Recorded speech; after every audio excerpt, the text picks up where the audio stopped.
Moxley sends it to the outside. He can't get there. Kevin King is going to win the Barbizzel FTF Cup Series.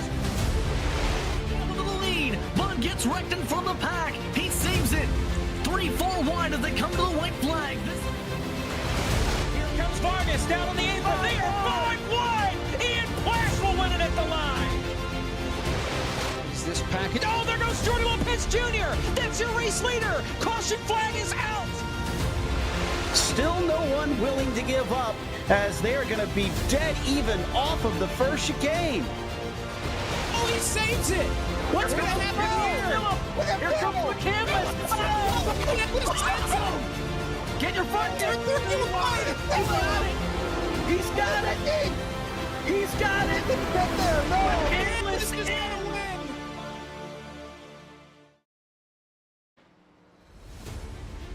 FTF.GG, in association with Core, welcomes you to the Core Summer Series presented by SimRatMarket.com. Tonight, it's the season finale. The Core Soundhead Entertainment is still alive, 250, live for the virtual Michigan Speedway in the Irish Hills of Brooklyn, Michigan. Hi, everybody. Glad to have you with us for the season finale of Core. And it all comes down to this. The pressure is on. 3 drivers will fight for a championship in 2 races tonight.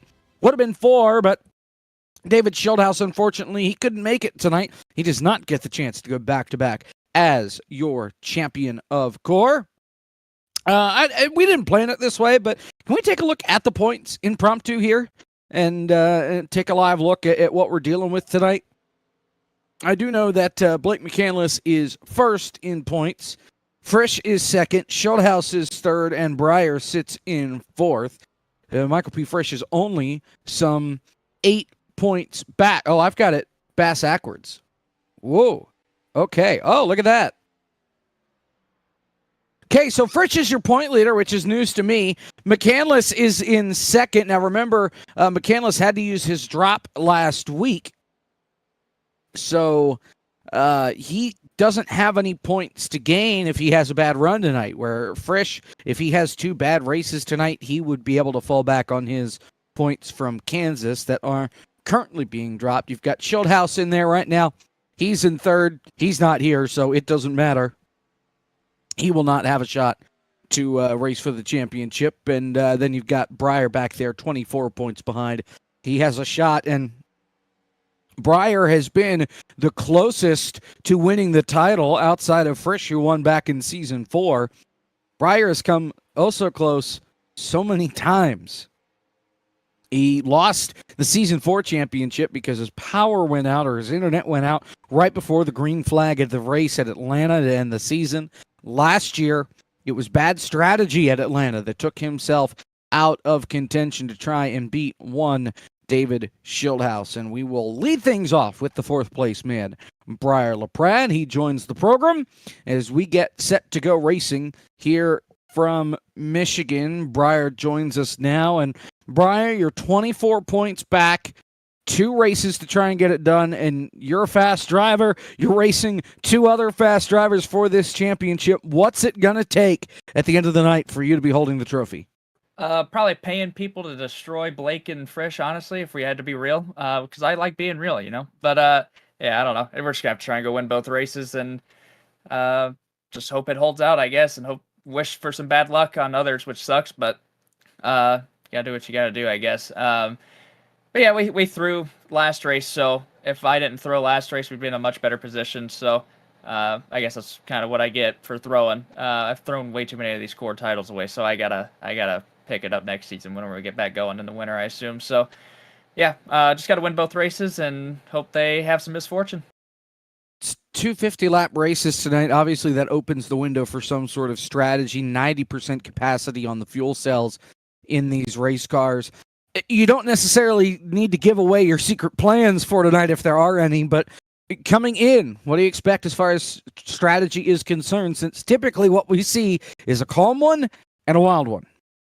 Just survival, honestly, and just making sure I finish out the race, like unlike last week. So as long as we do that, I think we'll see ourselves in the top 5 on pace. Just need to just try and hold on and get a good result and hope for the best. And I mean, it's going to be a long shot to try and win it, but David pulled it off last year. I was just fooling around last year, I guess. So, yeah, just got to hope for the best. Well, Breyer, best of luck tonight. I know coming from the back as far as the points are concerned, 24 points out, but you still got a shot, and that's why you're part of it.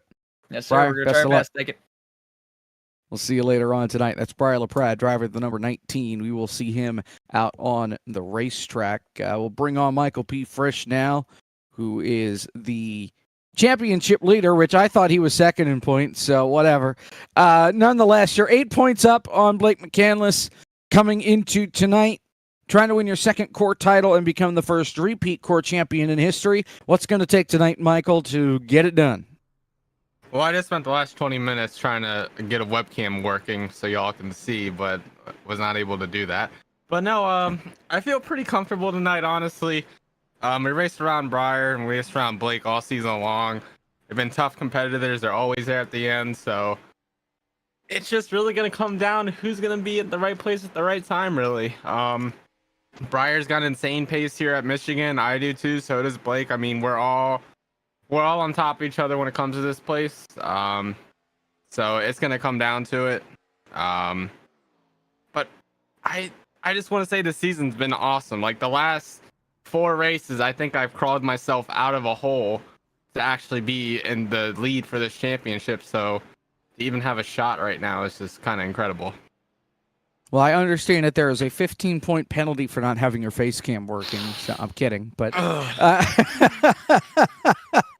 let's talk about strategy for tonight. Obviously, we've run at this racetrack in the core before, but it's been a while. Faster cars, different sort of fuel capacity on these race cars, 90% fuel capacity. So what's that going to open up as far as strategy for you tonight? Pretty much what we've seen at Pocono all week. Pretty much either gonna split it right in half or come a lap early or come a lap late. I don't see really when it comes to this car staying out a little bit later, getting those 5-lap extra tires. Don't really seem to benefit, and you can't really close the gap that quick. So be on the lookout for lap 24, 25 for a lot of these pit stops to happen. There's gonna be a lot of trying to people jump each other, undercut each other. So it's just going to be about making the call at the right time. And let's talk about making your way through the field. Obviously, since you're leading the championship standings, you're going to be at the back of the grid for tonight's race. How's that going to impact at least this first race? Hypothetically, you could start at the back of the second race as well. You got a lot of cars to pass and not a lot of time to do it. Yeah. Thankfully, I know this thing called patience. So we'll just play the first 5 laps. Nice and easy, not try to heat up the rears, take it easy on the tires, and we'll go from there. Picking up spots here, really draft heavy with the Gen 4, so we'll try to maximize our runs off and get the drive off and just try to be there. Like, honestly, this track is probably up there as passing hard as Pocono. If you get stuck out in that draft lane in the high side, you're going to get passed up by like 4 or 5 cars. This draft is just crazy here. You're going 205, 206 down into turn 1, so be on the lookout for some people running each other over because it's going to happen. Well, Frisch, best of luck tonight. Potentially, we'll talk to you at the end of this deal and possibly even as Core Summer Series champion. Frisch, best of luck. See you at the end. Thank you, guys. It's Michael P. Frisch. Tonight, he will roll off from the caboose of the field. We got one more guy to talk to. We'll bring him up next. That would be the driver of the number 71 Underdog Fantasy Machine. That is Blake McCandless, 8 points out after missing the race 2 weeks ago. So you don't have any points to lean back on as far as a drop week is concerned. You're solely looking at trying to outpoint Frisch and win the title. I know we did the math 2 weeks ago as to what it could take for you to hoist the trophy at the end of tonight. What do you think? Think you have a shot? Yeah, I mean, we just got to do what we've been doing. We've finished top 5 in every single race we've run so far, and it's going to take something like that tonight. And obviously, Frisch is going to be really fast. Breyer's going to be really fast. So it's probably going to take one of them having an issue or getting in a wreck or something for us to really have a shot. But we've had a lot of fun this season, and we're just going to go out and try to do that again. And I don't know, Michigan's for some reason, never really been my best track in this car recently. I don't quite know why, because I've usually really liked this place and Fontana, and they're pretty similar. I've always really liked them, but I don't know. We'll just go out there, do the best we can, put ourselves in position. Maybe if we have to, try an offset strategy to separate ourselves and try to create some type of difference, we'll do it. But I don't know. Otherwise, we're just going to go out there, run like we have been running, and, hopefully that'll give us a good result tonight. And I know that's something you always like to do, is get off cycle and off strategy. That's kind of what we're looking at tonight. 2 50-lap races, fuel cell restricted a little bit, so you get a little less fuel in the race car. Talk with Frisch. He said he was thinking about just cutting it straight down the middle. What about you? Do you have a plan in the old noggin right now for what you're going to do as far as pit strategy? I don't know. It really just depends on how the race plays out. If we kind of just go green right through, I don't know, maybe we try to short pit, maybe we go a little bit long, to try to just create some type of difference if, they're both running really well. If we get a caution, there's a lot of opportunity there to try to create some separation and do something a little bit different. So, I don't know. We'll think of something here. We'll try it, and yeah, we'll just kind of see where it all shakes out at the end. Should be a fun night, though. I'm looking forward to it. No doubt about it. Blake, best of luck tonight, and we'll see how things shake out for the number 71. See if you can go become the, 6th different core champion in core 6 seasons. Best of luck. All right, thank you, Jacob. That is one Blake McCandless, who's out there running some laps right now. And, well, it all comes down to this, really. At this point in the core season, we've got a lot of downtime coming as we get through the rest of the NASCAR season. We will be back hopefully by November once the season is said and done, and then we can bring back core season 6. Looking forward to it. Hopefully some new drivers, some new faces, some new and some old racetracks, and we'll see how everything shakes out. Nonetheless, at this point, we're going to step aside, go to a break. When we come back, it'll be James Pike, Caleb Hoffman. They'll take you through the rest of the way and crown a Summer Series champion. I'm Jacob Pitts. Thanks so much for joining me this season. We'll see you when we see you. For now, James and Caleb have you next.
Green flag, we're racing.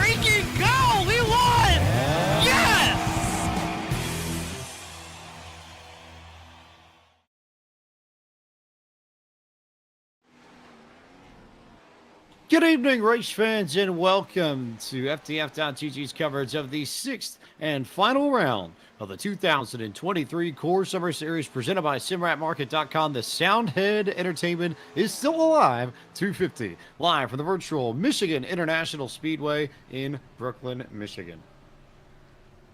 James Pike here alongside Caleb Hoffman, ready to crown a summer champion in Core for the very first time. And Caleb, all eyes tonight are on the title fight and on the handful of drivers that have a chance to walk away with the trophy by the evening's end. Yeah, and I mean, again, one of the most challenging racetracks that we are going to visit here. I mean, talking to some of the guys pre-race, you heard how tough passing was here. Speeds excess of 200 miles per hour. Gonna be a crazy one here tonight. Crazy two, actually, here tonight. 50 laps apiece. Gonna have a fair mix of fuel strategy. I'd bet, along with chasing this championship fight between just Frisch, Blake, and Breyer, it's gonna be fun for sure. Michael P. Frisch comes into tonight with an 8-point lead over Blake McCandless. He's up 24 on Breyer LaPrade. Those are the three drivers we'll be watching over the course of this race. And in the second race this evening, we have, as always, our core doubleheaders to work through. So we won't know the answer when the checker flag falls on race number 1. We'll have to wait until the very end of the night to figure out who is the Core Summer Series presented by SimRat Market Champion. At this point, though, let's go to the starting grid and tell you where your favorite driver is beginning tonight's racing from the virtual Michigan International Speedway. It's time for our starting grid and for our Eric Messer Photography Pole Award, which for this first race goes to Michael Cozy Jr. He will roll off from the front alongside him, Cody Hicken, as we look through the rest of the Alpha Prime Racing starting grid. Rusty Walrus and Fly Guy make up the second row. They'll start third and fourth. Case Camelback rounds out the top 5. Goin rolls off from 6. DT Davin Cornelius drive-through starts tonight in the 7th position. Gabe Wood begins tonight from 8th, and it will be Justin Malillo and Champagne Racing starting at 9th and 10th. Looking on to row number 6, 11th going to be Wes Graham here tonight. Alongside him, Garrett Smithley in that 4 machine rolling off in 12th. Ryan Vargas will be starting off from the 13th position. Sean Butler in 14th. 15th going to be Breyer LaPrade. Right next to him is his championship rival, Blake McCandless. And then Michael P. Frisch will be shotgun in the field here, hoping to make his way up through the field and crown himself a core champion tonight. 3 drivers, 1 title. That's what they're fighting for. Let's take a closer look at this Michigan International Speedway before we go green flag racing. This facility, a 2.5 mile, just under 3.2 kilometer D oval that opened in 1968, 4 turns rather, 18 degrees of banking in the corners, 12 degrees on the front stretch, 5 degrees on the back stretch. Caleb Hoffman, this is a fast racetrack. Yeah, again, with speeds over 200 miles per hour, and I mean, it is usually hot and slick this time of year, but with the air temp of 67 degrees Fahrenheit, this track temperature 78 degrees. Really cool. Not going to be shredding our tires, hopefully, and will hopefully give us some multi-groove racing here. Indeed, indeed. In Sim, it is July 17th, 2023, right around 10 a.m. local time in Sim as we get set to rock and roll from action here from this Michigan International Speedway. Looks like we'll have another lap before we go green flag racing here, and the Soundhead Entertainment is still alive. 250. It's 2 50-lap races this evening, so the drivers will race for 250 miles, 321.9 kilometers of action. We are close enough to Canada. We can say kilometers, right? I think tonight. Caleb, just now. Yeah, it counts. We got a Canadian League admin. He's here tonight, so we got to translate the units over. You know. I do know that in all seriousness, there's a strong Canadian contingent, just like we see at New Hampshire Motor Speedway, that tends to travel to Michigan. One of my very good friends from undergrad hails from the Great White North and made the point that he would come here many summers to watch the racing, and went on to become the PR publicist for Michael McDowell when he won the Daytona 500 2 years ago. So definitely a strong north of the border flavor here in real life. But tonight, all about Core and all about the partners that have helped make this season possible. Big thanks to tonight's primary partner, Soundhead Entertainment, Alpha Prime Racing, Leargus Security, MAT Liberties, Gabe Wood, Brayton Laster, Eric Messer Photography, Splash and Go Graphics, and SimWrapMarket.com. A big thank you to all of the work that they have done to help present the Core Summer Series, courtesy of our friends at Sit and Wrap Market, all summer long. It is time, though, to stop talking. It is time to start racing. First race of the night coming your way, and the Soundhead Entertainment is still alive. 250. We wait for Rusty Walrus to get on the gas pedal at his home track. He takes off. The Minnesotan rolls and spins the tires. It gets spun out, as does Case Collenbach before we even get to the start-finish line, and the yellow flag is out before we even get to turn one. And Davin Cornelius may have gotten the worst end of that. He's got a very bent nose on his Ford Fusion. Yeah, and I mean, that is just what happens. You got all this horsepower. Man, tough break, and we'll take a look.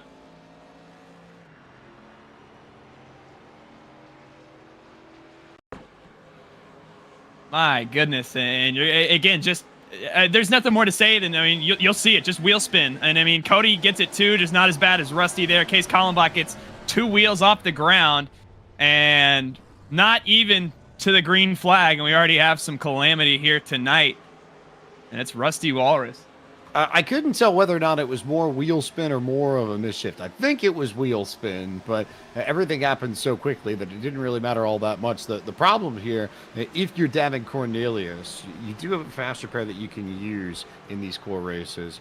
You've got some nose damage. It might not be a killer. I may be concerned about engine temps if I'm behind the wheel of his machine, but this is a aero-sensitive track. It is a big track. The sort of drag that is created by a damaged front end will alter your lap time significantly. So if you're Davin, do you try and use your faster pair now and ride it out in the back and wait for carnage to happen ahead of you? Or do you just sort of soldier on for a bit and wait until later to use the faster pair in this first race? I think you soldier on and at least try for a little bit to conserve that faster pair, because Lord knows you're going to need it. I do want to take a quick moment here to talk with the catalyst of that one after starting on the front row. Rusty Walrus there with a disaster class start. Talk us through what was going on.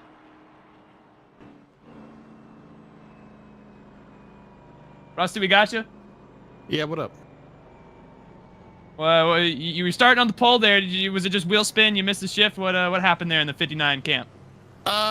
You know, I wasn't paying any attention. Every time I load into the service, I do something new and dumb. I was actually in 3rd gear. I thought I was in 2nd gear. So I was babying it coming up through the gas, and I'm like, so I don't Joey Stone it, you know? And I'm like, well, my car's not moving. What's going on? And I look down, I'm in 2nd gear, and then I put it down into 2nd, and it was already too late. So I apologize, low field. That was one of the dumbest things you'll ever see out here. Well, always fun talking to you, Rusty, and it's been a good season with you, man. Appreciate you. Yeah, we'll let you get back going, and hopefully he doesn't start on the front row anymore. Rusty Walrus. We got Cody Hicken on the front row now, and even he was battling with a little bit of wheel spin, and we'll see if that happens again, but I don't think so, because you heard him there talk about how he was in 3rd gear, and definitely not the restart gear here at the Michigan International Speedway.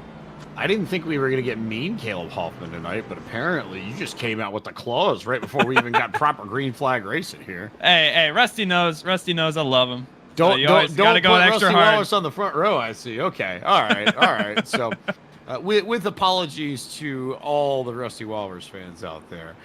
But in all seriousness, it's an interesting general ballpark that we have to talk about when we talk about these Gen 4 cars. Remember, this is the very happy accident that was stumbled upon when the engine settings weren't quite ported over correctly when the new build in March earlier this year came out. And we got cars that behaved very much like the old Gen 4 NASCAR Cup Series cars in the mid to late 2000s, right before the Car of Tomorrow came out. Those cars in particular were known for 2 things: high RPMs, high horsepower, which also means high torque, which also means that, especially amongst the stock car contingent within iRacing, these are some of the easiest, if not the easiest cars to wheel spin on restarts because there is just so much power in these things.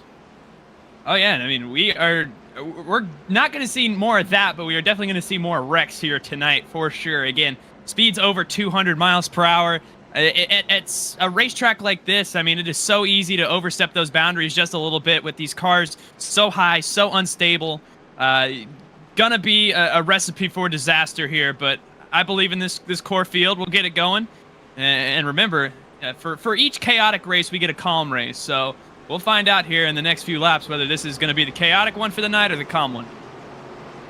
Do you think you're right about that? We'll see how it pans out. Pace car heads to the safety of pit road. Cody Hicken now has the honor of leading us to green for our first proper start in the Soundhead Entertainment is still alive. 250, green flag back out. Now we start fanning out 3, 4, 5 wide as we traditionally see here on restarts at Michigan. And Hicken has the bottom goings up top. And look Frisch!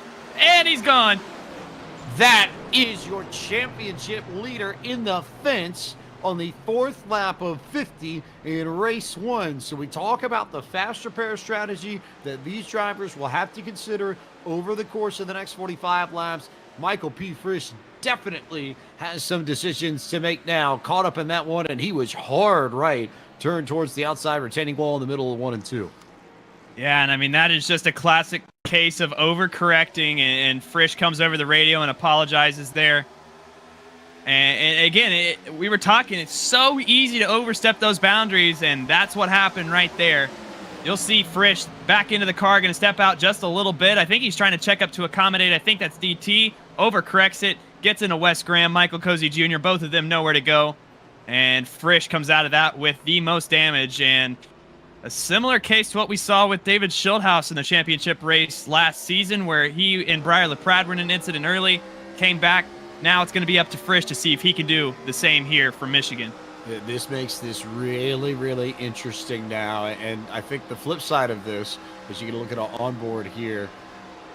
You take a look at this and see how you figure things out. And if you're Briar or if you're Blake, how does the fact that Frisch has damage in this race early change the way you race? Does it change the way you race? Does it change your approach at all? Yeah, I mean, the best of the best are going to tell you that they're going to go in laser focused and just try to win this thing. But I think secretly you're lying to yourself. You always have to be aware of who you're racing and what you're battling for at all times. And again, I think if you're a Briar LaPrade or a Blake McCandless right now, you are definitely cognizant of what just happened. And Michael P. Frisch, you see right there, stuck in the pit lane. I don't think he's going to use that fast repair just yet, which means he is going to be in for some lengthy repairs on pit road. You have time at Michigan. That's the one benefit of all this, that it does not take forever. Blake McCandless also down pit road under this yellow flag for service. So he comes in. I'm not totally certain whether or not that was fuel or fuel and tires, but I believe one of the two, as Frisch now works his way out onto the racetrack. And more importantly, we can confirm that Frisch has decided to use his fast repair early. So he is going to have to be very, very, very careful on these restarts to make sure that he does not have a completely torn up race car, because he ends up out of this race early, and it makes the challenge of trying to win the title very difficult in race 2, even though he came into tonight with the points lead. 8 markers ahead of Blake, 24 ahead of Briar LaPrade. We will begin to take a look at live points a little bit later on the broadcast, and we will keep you abreast of where our championship contenders are running and where they are in the point standings in relation to each other as we go back to green flag racing. Cody Hicken again with the restart. Here comes Ryan Vargas to the inside.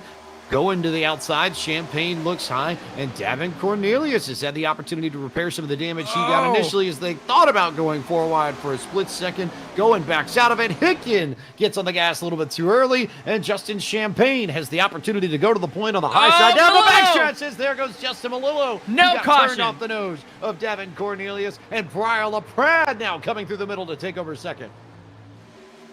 And you see him sliding down. That leaves this group of cars all right here together. Here comes Briar LaPrade down to the inside. Justin Champagne trying to block. Gary Owen right here in third as well. Been super impressed with Vargas. He's broken himself in the top 5. Still side by side for the lead, though, as they go into turn number 1. It's Briar LaPrade trying to clear Justin Champagne here. LaPrade wasting no time and trying to stamp his authority on this title chase. To the lead he goes ahead of Justin Champagne. Gary Owens sitting in the third spot. Sean Butler has some damage to the right front of his Huffman Racing Radio Dodge, but he now holds the 4-spot. Vargas back to 5th. And I wonder if we're going to see everybody calm down here on those restarts. You get 3-4 wide, and it's just like a hornet's nest the entire time.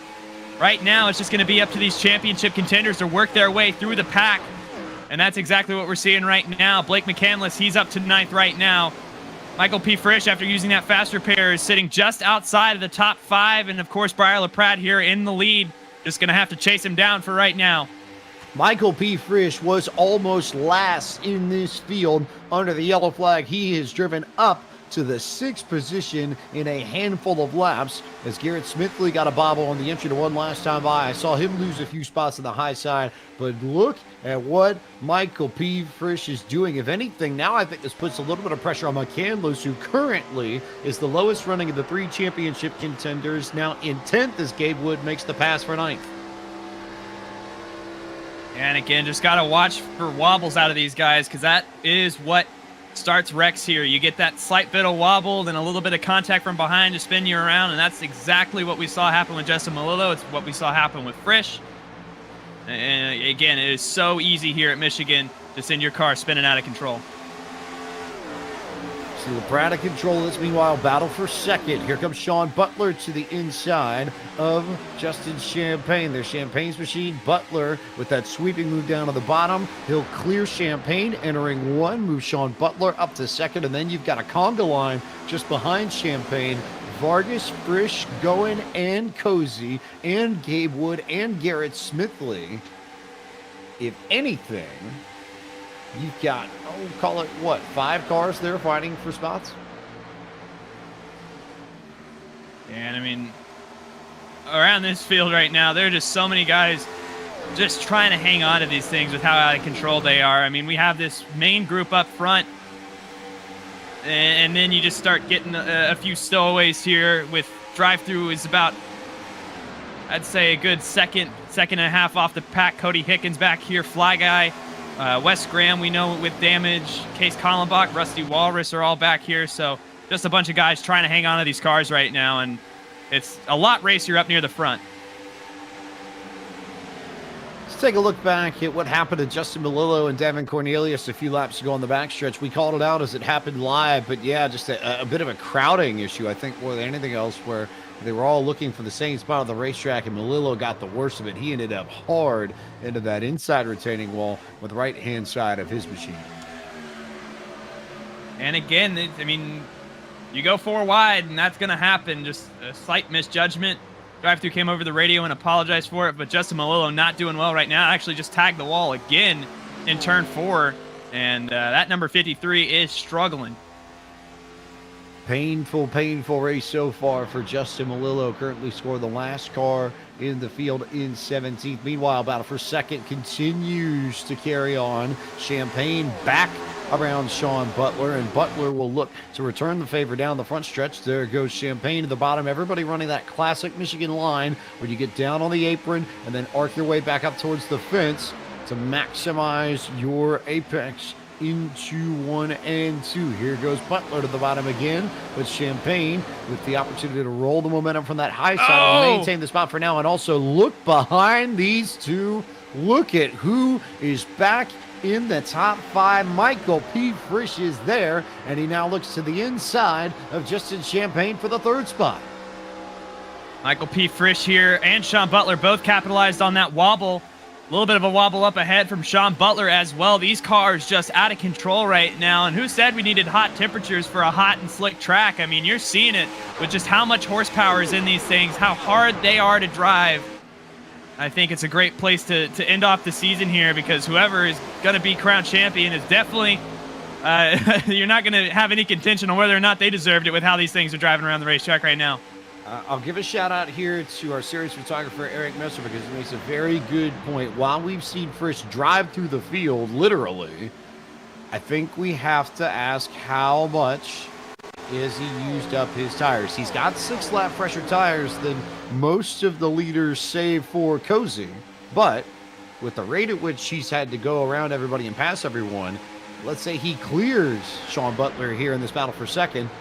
What does he have to go run down Briar LaPrade? And has LaPrade been saving well enough? Though I can also tell you, watching LaPrade's car, loose is maybe a understatement with the way that Ledford Billiards supply machine is handling. It is absolutely rear end sideways, center of the corner, and on corner exit.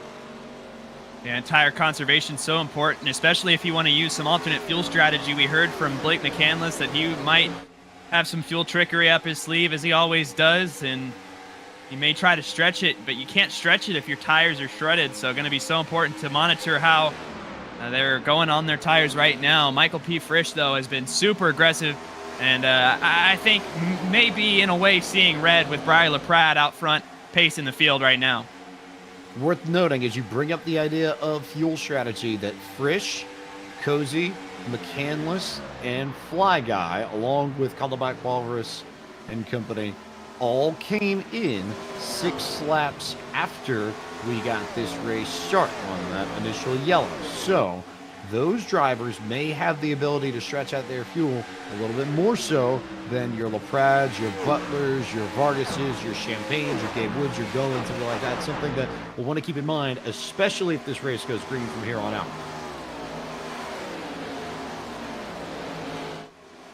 Frisch is back up into second, though. Gap between he and LaPrade is just under 1 second.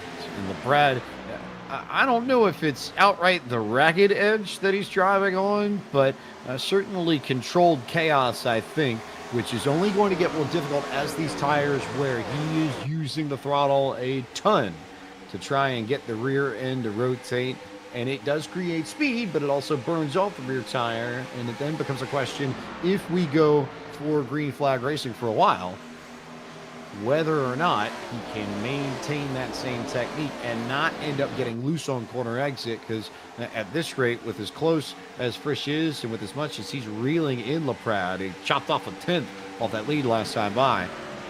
You have one slip up like that if you're LaPrade, and if you have to catch the car on corner exit because it was too loose, as you drove it out of the corner, that will almost certainly give us a change from race lead. One thing I noticed as well here with Briar LaPrade, this top 3 really, I mean, looking around right now, you notice anything about those 2nd and 3rd place cars? Both of them were involved in that crash. Michael P. Frisch, Michael Cozy Jr., both in it. Both came down the pit road, got tires and fuel, have about a 6-lap advantage in terms of tires right now, and I think that's showing that those tires are super important right now. The next car in line, though, you have to go a few spots back all the way right now to the 8th position. One other car that came in under that cycle was Blake McCandless. Oh, and you see drive-through spinning on the back stretch.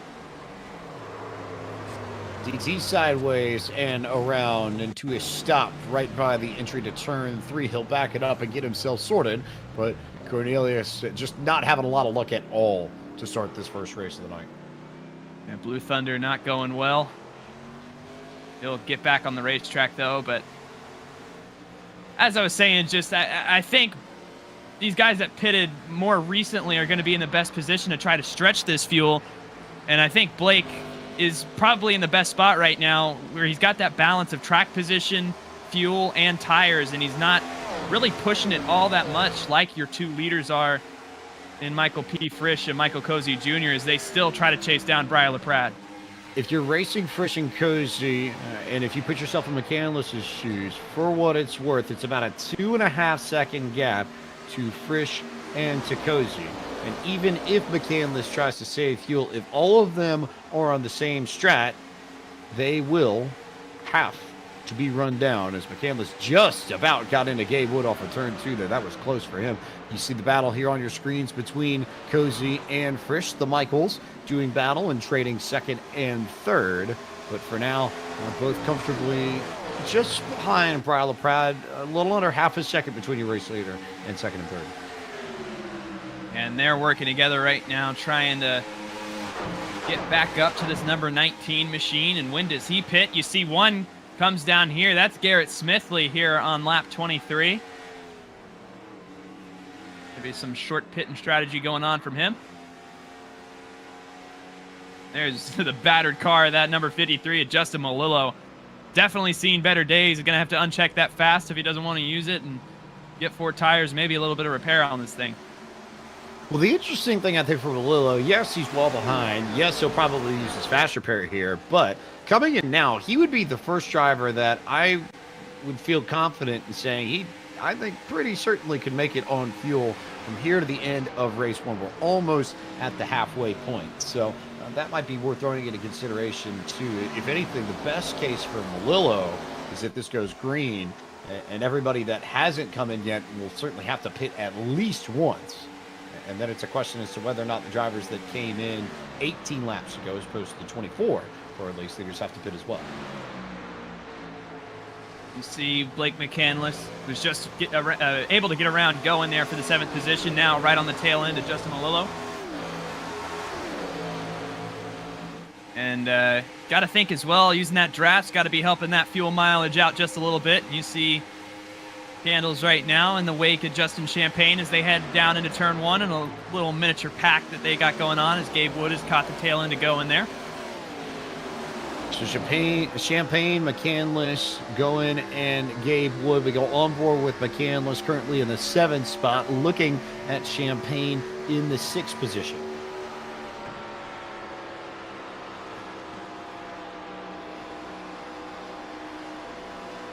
And you see just staying well behind Champagne. Champagne going to drift up a little bit off the corner. Does Blake go down to pass? Champagne's going to come down and try to block him.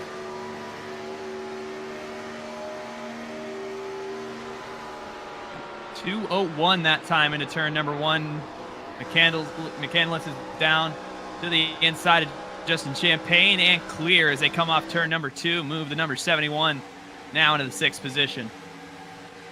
Biggest thing I noticed as I watched that on board, no clutch yet. If anybody was thinking about saving, we're not seeing it at this time. Here comes Rusty Walrus down on pit road. He was pretty far back in the field after that opening lap mishap. Meanwhile, big move there from Garrett Smithley, who slid right up in front of Blake McCandless to take over the position on the track that is not for position within the running order. Smithley is a lap down. He just came down pit road for service. So Smithley looking to hopefully see green flag the rest of the way and essentially split this race in half down the middle. And if you're wondering what the discrepancy is between that new tires on Garrett Smithley's car and some of these older tires throughout the field, last time by Blake McCandless with a 40.7 and Garrett Smithley last time by over a second faster with a 39.69. Ripping.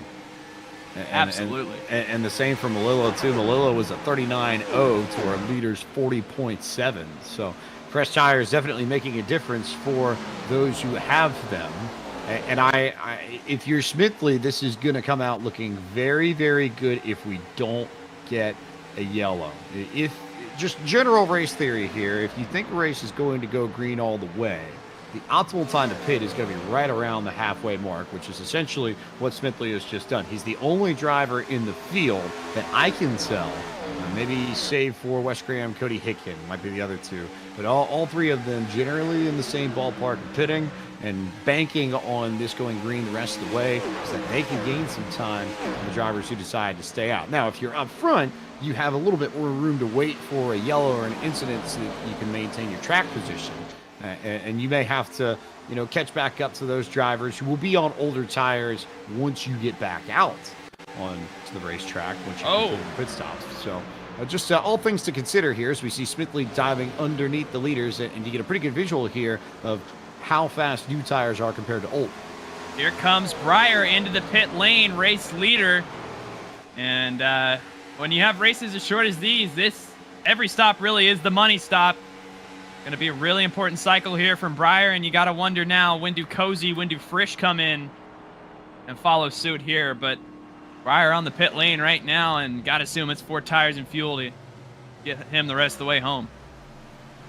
All right, so Breyer likely forces the hand of everybody else that had yet to pit, so you'd figure Justin Champagne and Gabe Wood will almost certainly be in the next lap or two. But remember that Cozy, Frisch, and our new third-place man, Blake McCandless, all came in on lap 6, but Frisch is not going to play any games. He'll come down pit road to match what the leaders have done. Michael P. Frisch in for service. The points leader who got caught up in an incident, was turned into the outside wall at the beginning of this race, has driven through the field, and now will come down for service for what should be his final stop of this first race on our doubleheader, unless we get a late yellow flag. Absolutely. Now the question becomes, does Michael Cozy Jr. try to stretch this and spoil the party for our 3 championship contenders? Does Blake McCandless have anything up his sleeve? As you see, he has inherited the 2nd position right now. Running in that 2nd position, you see Go and fly by him. Just a really, really tough one here if you're Blake. You want to keep yourself in the championship conversation, but you also need to beat Frisch by a decent amount of points here over the course of these 2 races. So it's a massive gamble if you stay out, and it looks like he and Cozy are just going to try and hang out for a little bit and see how long they can stay out on the racetrack before they absolutely have to come in. On the contrary, Cozy comes over the radio this time by. He is coming down the pit lane, which should hand the lead over to Blake McCandless. Cozy down to the pit lane now, and you'll see him enter frame as there goes Blake McCandless. He becomes your new leader here in the Soundhead Entertainment is Still Alive 250.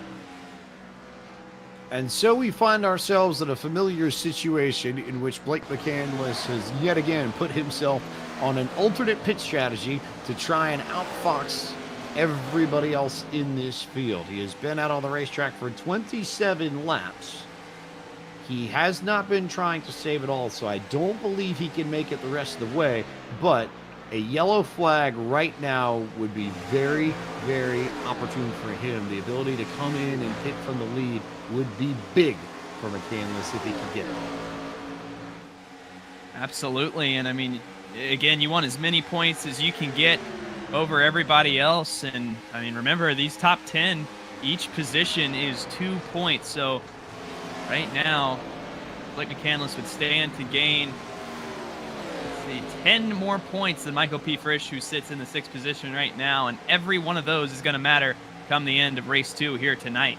That would make McCandless the virtual points leader by 2 if results held as they stand. However, you would figure McCandless will have to come down one more time. Fly Guy will likely have to come down one more time.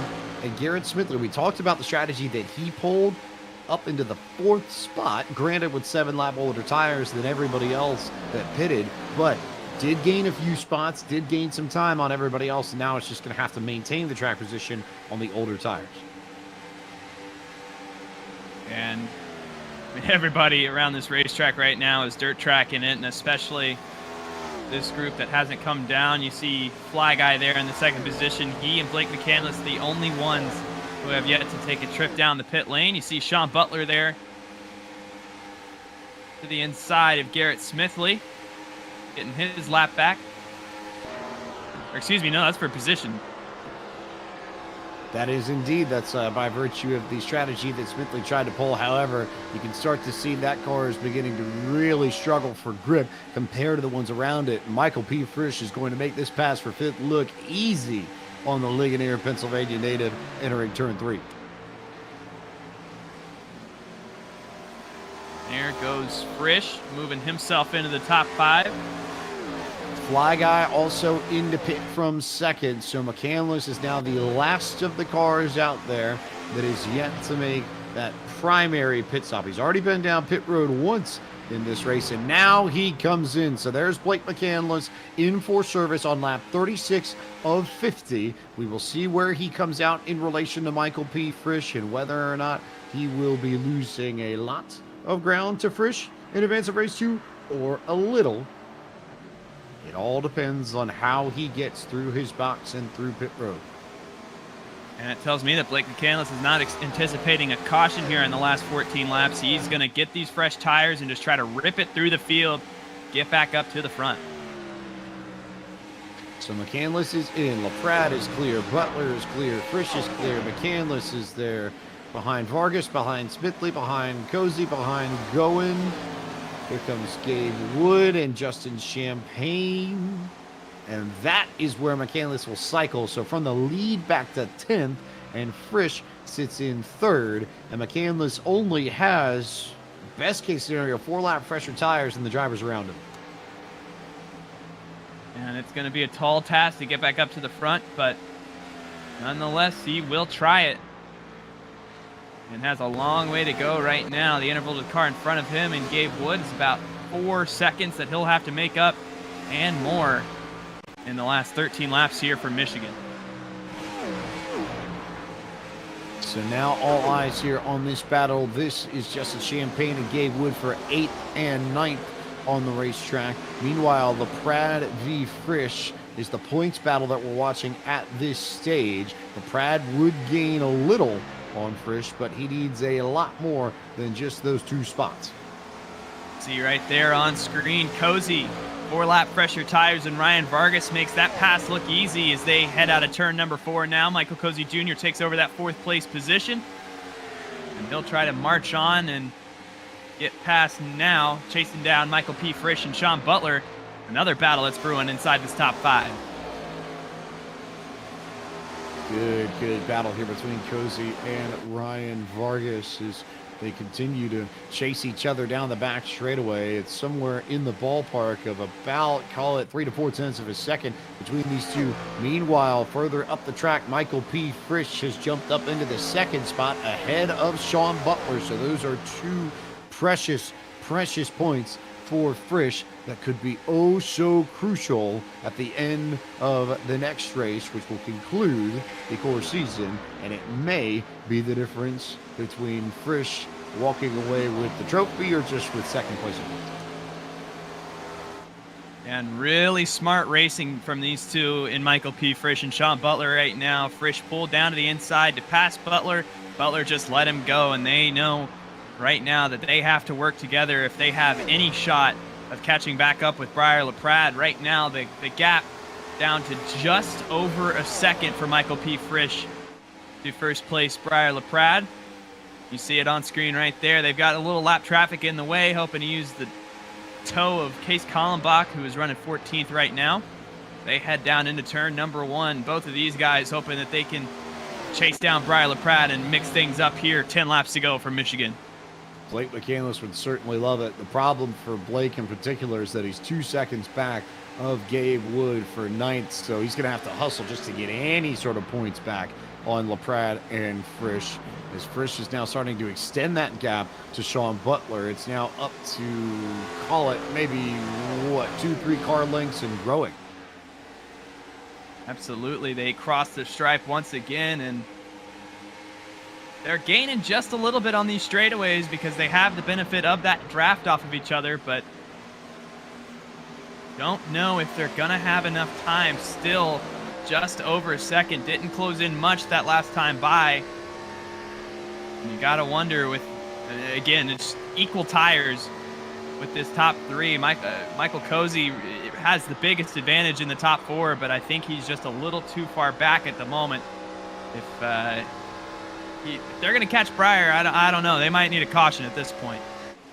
It was dead even just about at the stripe last time by. This time, a 40.1 to a 40.2. LaPrade was actually faster than Frisch at the stripe, and so the lead now just over 1 second for Briar LaPrade. Patriot Briar at Manchester, Tennessee. Sean Butler there still just hiding behind the rear spoiler of Frisch in the event that Frisch slips up and makes some form of mistake. But everybody trying to run down Briar LaPrade. The problem is that, at least up to now, it's to no avail. And right now, wow, big wiggle there out of Sean Butler. I mean, handling starting to become a factor once again. And I mean, when you're dealing with this much power, it's always a factor, but tires are starting to get worn out just a little bit. And you got to wonder if you're chasing down the leader right now, or Frisch and Butler are using up too much of their stuff.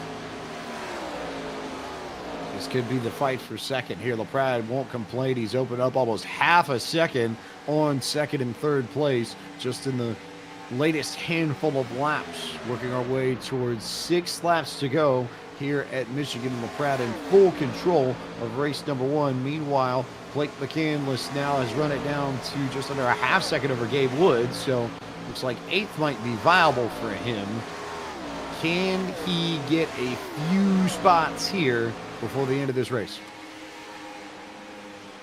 Interesting as well, not very pressing, but as we go on board with Blake McCandless, but in the session chat right now, a little bit of conversation about maybe turning up this track temperature just a little bit, which would definitely implicate things for race 2. He was asking for feedback.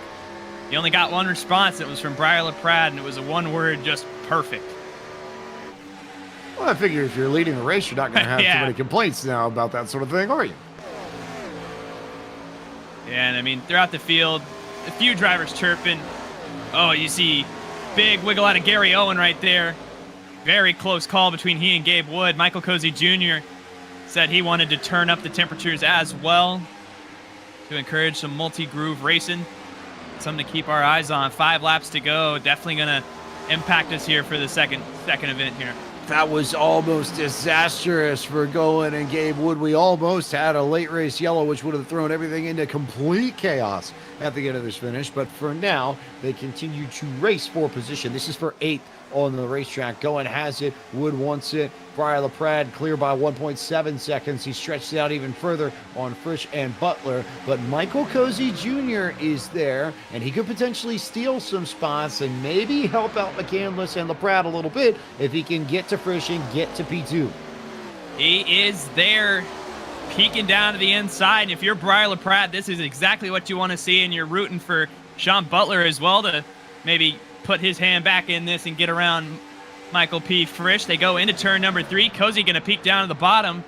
These are valuable points for Michael P. Frisch that he cannot stand to lose. And you see, here comes Sean Butler. He's down to the inside as well. Both these cars just out of control right now, power sliding. That is a 4-point swing for Michael P. Frisch, and that is everything that Briar LaPrade and Blake McCandless wanted to see. McCandless is up to 7th, by the way, and he is trying to work over Ryan Vargas for the 6th position as well. So 2 battles to make note of here in the late going of race 1 as we try and figure out where we will sit in points entering our final race of the Core Summer Series presented by SimRapMarket.com. And you see Frisch here, even if he comes away with a 4th place finish, I mean, there was a point in this race where he was all but dead in the water, chose to use his faster pair, a really risky move in case he ran into trouble later on, but right now it looks like it's going to pan out for him, and a 4th place here would make it very difficult, even with a win for Briar LaPrade and Blake McCandless up inside the top 5, make it very difficult for both of them to chase him back down for this title. McCandless is up to 5th with that pit strategy. Boy, would he want this race to go a little bit longer than 50 laps if he could. Maybe the opportunity to get to Frisch, as is not realistic. There's a 5-second gap. Frisch is well clear of McCandless, so it seems like if we hold green the rest of the way, this is about where everybody is going to finish. But for McCandless, who was really looking at a big drop-off in points, could have been really, really, really bad for him, and he has definitely salvaged the best out of this alternate strategy as Briar LaPrade takes the white flag for the first race of the Soundhand Entertainment is Still Alive 250 for the evening here in Cool. And Briar LaPrade driving away with it right now. Had a close call with Michael P. Frisch, points leader out of turn 4 that last time by. That car is a complete handful. I think it's a complete handful for everybody right now, but they've all been chasing down Briar LaPrade, pushing that stuff to its limit. To no avail. Out of turn 4 comes Briar. A little bit of a slide off the corner, but it won't matter for him. Briar LaPrade does what he needs to do to put himself in contention. Nice little 360 across the line to celebrate victory in race number 1, and then bounces it off of the fence. But Oh, LaPrade, my goodness. I decided to go to space there for a little bit as well. Couldn't tell who gave him a little lift there and a rocket Frisch. launch. Oh, Frisch, of course. So, a classic core finish across the Oh, line, and right? they are just flying. I mean, there are multiple cars that are airborne. Blake McCandless is flipping 30 feet in the air, lands back on the ground. Complete chaos here at the end, but we'll re-rack them and restack them, get ready to go for race 2. Most importantly, it was, I believe, 6 points that LaPrade gained on Frisch, which doesn't do all that much in the grand scheme of things, but maybe, just maybe, it makes the difference. Who knows? Frisch, though, still in control of this title fight. He gains points on McCandless, too, so that should be, by my math, I think a 10-point gap going into the finale. But we look at Justin Melillo doing a Polish victory lap for his 17th place finish. I guess in core, you finish last, you get to celebrate just as much as the winner. Somehow that tracks in some way, shape, or form. In the meantime, here are your unofficial results for the first race in tonight's Soundhead Entertainment 250. Briar LaPrade, your race winner over Michael Cozy Jr. Sean Butler completes the podium in race 1. Michael P. Frisch and Blake McCandless finished 4th and 5th. Ryan Vargas was 6th this evening. 7th was Justin Champagne. Gabe Wood, 8th. Gary Owen and Garrett Smithley completed the top 10. Yeah, Wes Graham, after starting 11th, finishes 11th here. Fly Guy, after starting up inside the top 5, falls back to 12th. Looking on, rounding out your field here, Cody Hicken, starting on the front row, comes home 13th. Case Collenbach, 14th. Rusty Walrus, after that start we saw from him, finishing in the 15th position. Davin Cornelius and Justin Melillo, we both saw get together. They come home 16th. Round out the field in 17th is Justin Melillo. So there is your full field rundown. We will take a quick commercial break, but do not go anywhere. We are not done. We have a season to conclude. We have a champion to crown. We have storylines to wrap up. We have one more race to run in the Core Summer Series for 2023, presented by Simrat Market, and that is coming your way next here on the FTF.GG Twitch channel. Don't go anywhere. We'll be right back.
not over. The dawn's not that far away. Hop back on the saddle soon, you soulless soldier. The dark can consume your brain. All we ever wanted was a little air to breathe, but all we got are ashes of our old memories. They can try to take me down, but they can't take me to my knees. No, you'll never take me. Not my choice, but it's my blood to bleed. I'm fading.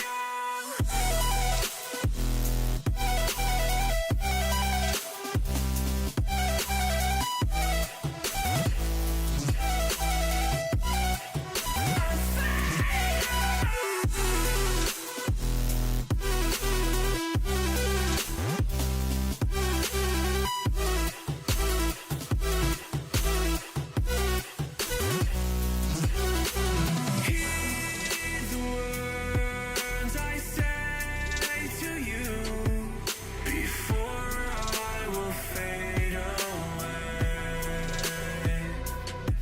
I need to know what you can do.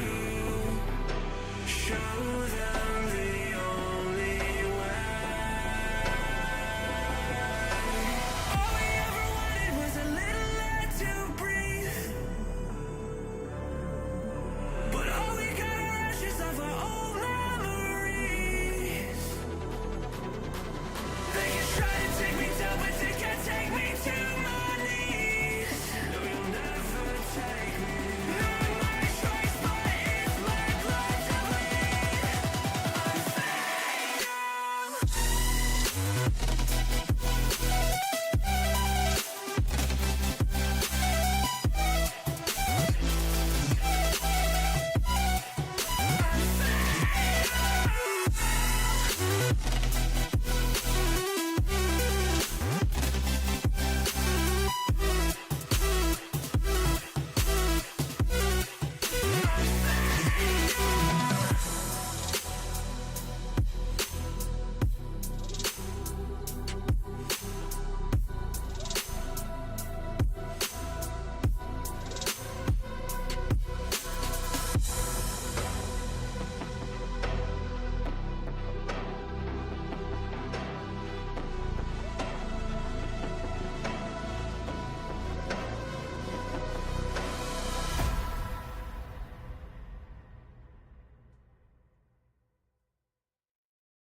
Standing up too high with nowhere to fall down to, empathy around you. Instead of looking back, you heard it all before. Now losing what you didn't know you had. Fearing what you want is nearing, but you're really trying to get away from it.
Hello, I'm Ben Easterday, race control and co-runner of Core.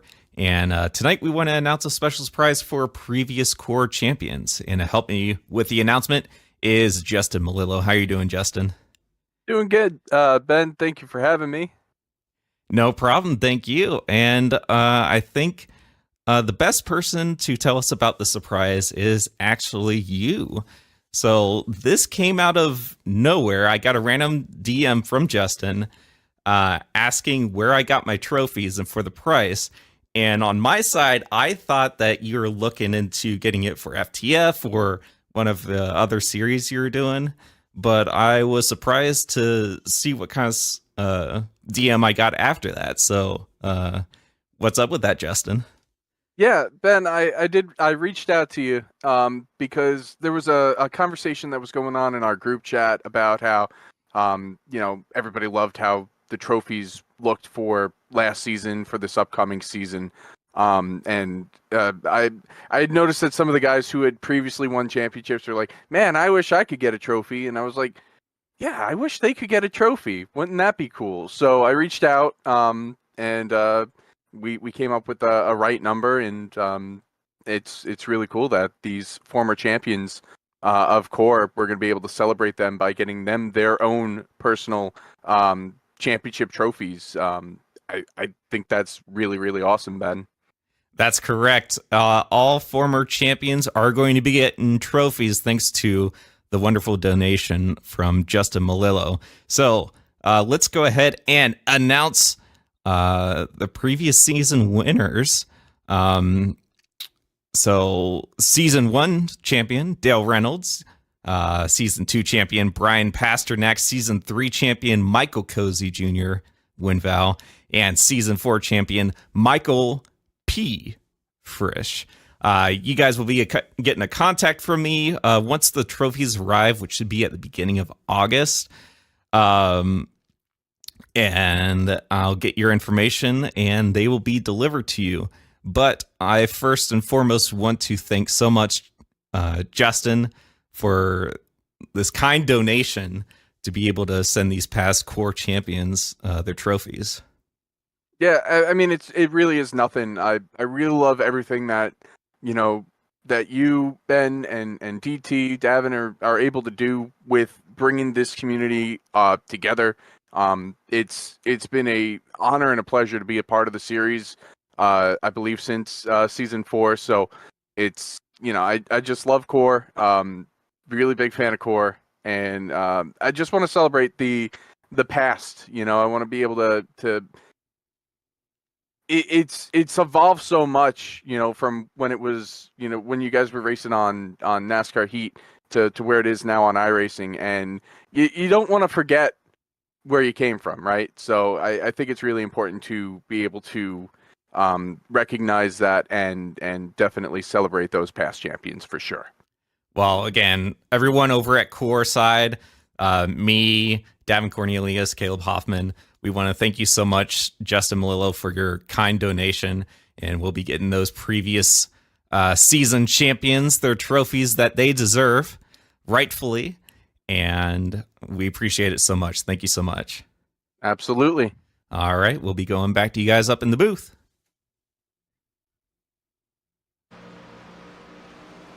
Race 1 is done here from the Michigan International Speedway. We'll talk with our Race 1 winner, Briar LaPrade, and job's done on your end, at least from Race 1.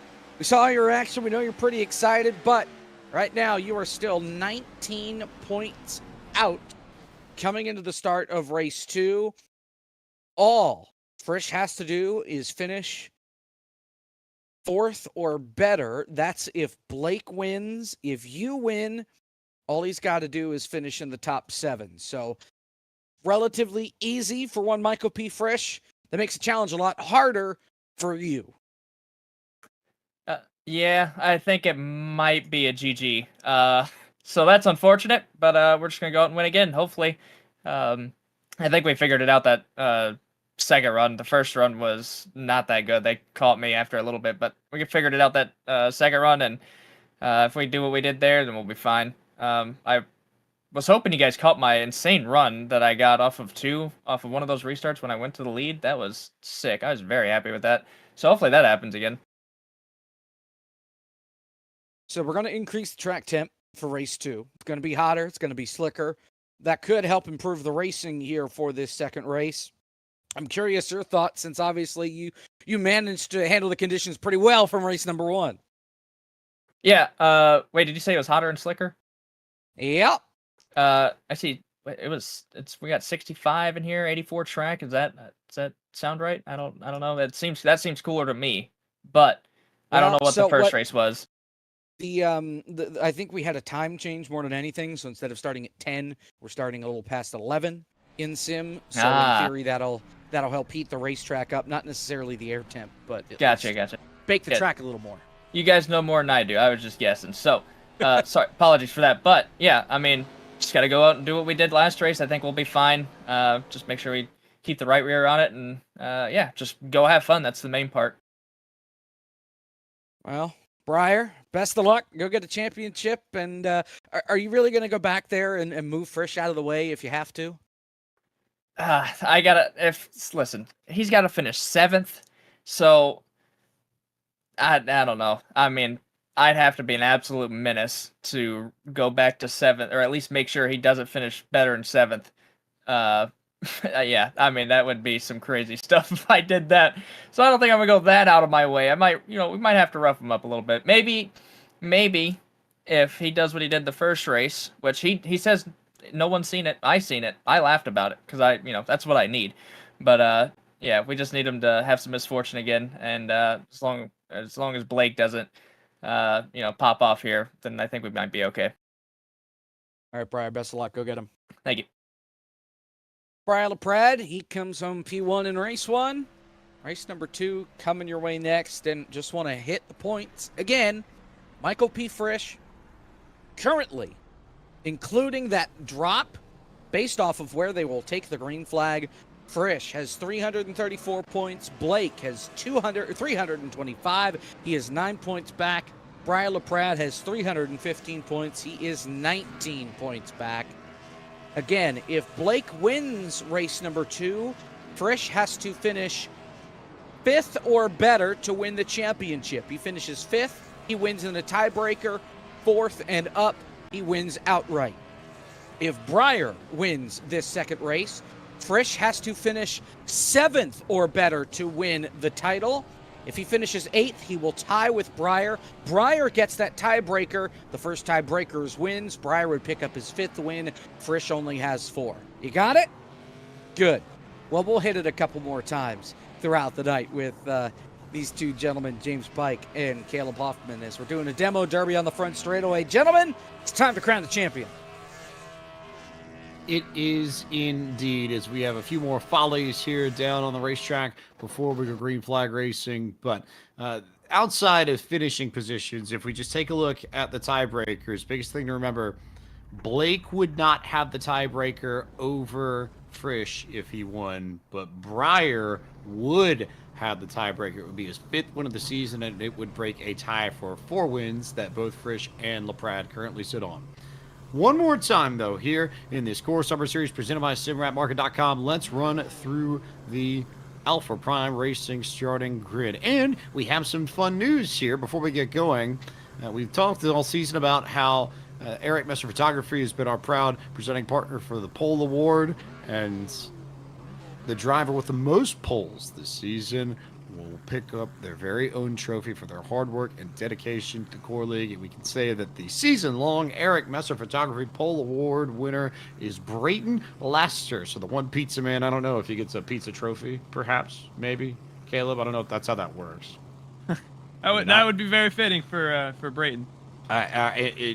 Maybe it's worth a pizza. Maybe it's worth a pizza trophy. I don't know. But also, to anybody who got the Homestar Runner reference, I appreciate you in chat as well. So throw it back a little bit here in Core. We got throwback cars. We can make runs and references like that as we now proceed to our Alpha Prime Racing starting grid and carry on and tell you where your favorite driver will roll off.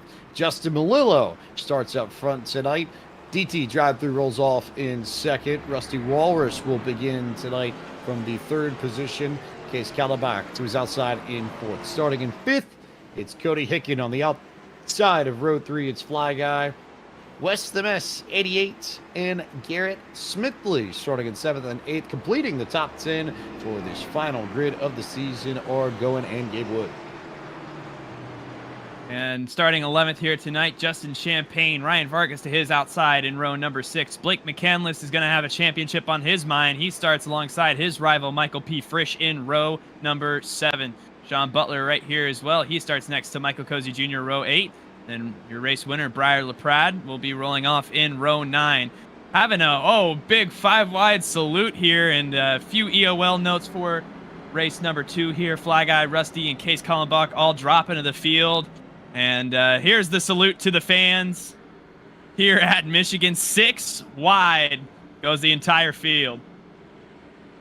So I guess it's now officially you wanted the best. You've got them 6 abreast, often imitated, never duplicated. The greatest show in sim racing, the Core Summer Series presented by SimRapMarket.com. Does that work? Does that work? It works. We got it.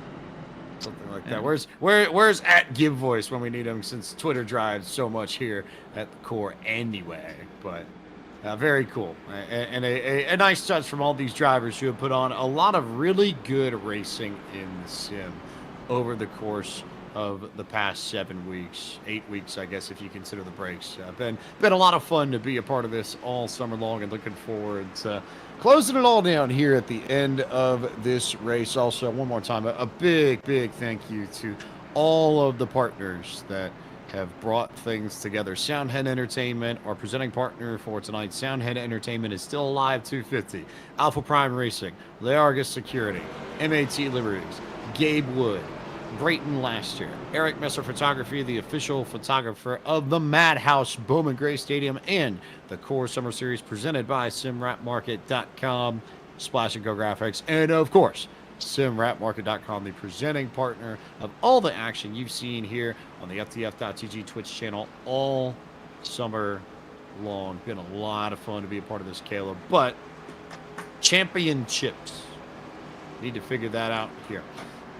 Little look at the weather here, little look at the conditions in sim before we go green flag racing. It's still the same 50 laps as it was in our first race. However, we have moved the time of day in sim back an hour, so it is around 11:20 local time in sim. Air temp 65 degrees, track temp 90 degrees, and again, as we roll closer to noon, that will only go up, so this track should get even slicker as this race progresses. One more time, pace car comes off of pit road. Justin Melillo will be the one in control of our final start of the Core Summer Series for 2003. Green flag in the season finale, and the Soundhead Entertainment 250 for Michigan International Speedway is underway as Melillo and DT send us off into turn 1. Justin Champagne dicing through this field. Cody Hicken getting sideways on the bottom. These tires are freezing right now. Got to get them up to temp before you can fully send it through. A few of these guys pushed it a little too far, but looks like we're going to make it through turns 1 and 2, and now 3 and 4 still side by side. Justin Melillo, Wes Graham. Here comes Ryan Vargas as well, trying to get up here to compete for the win.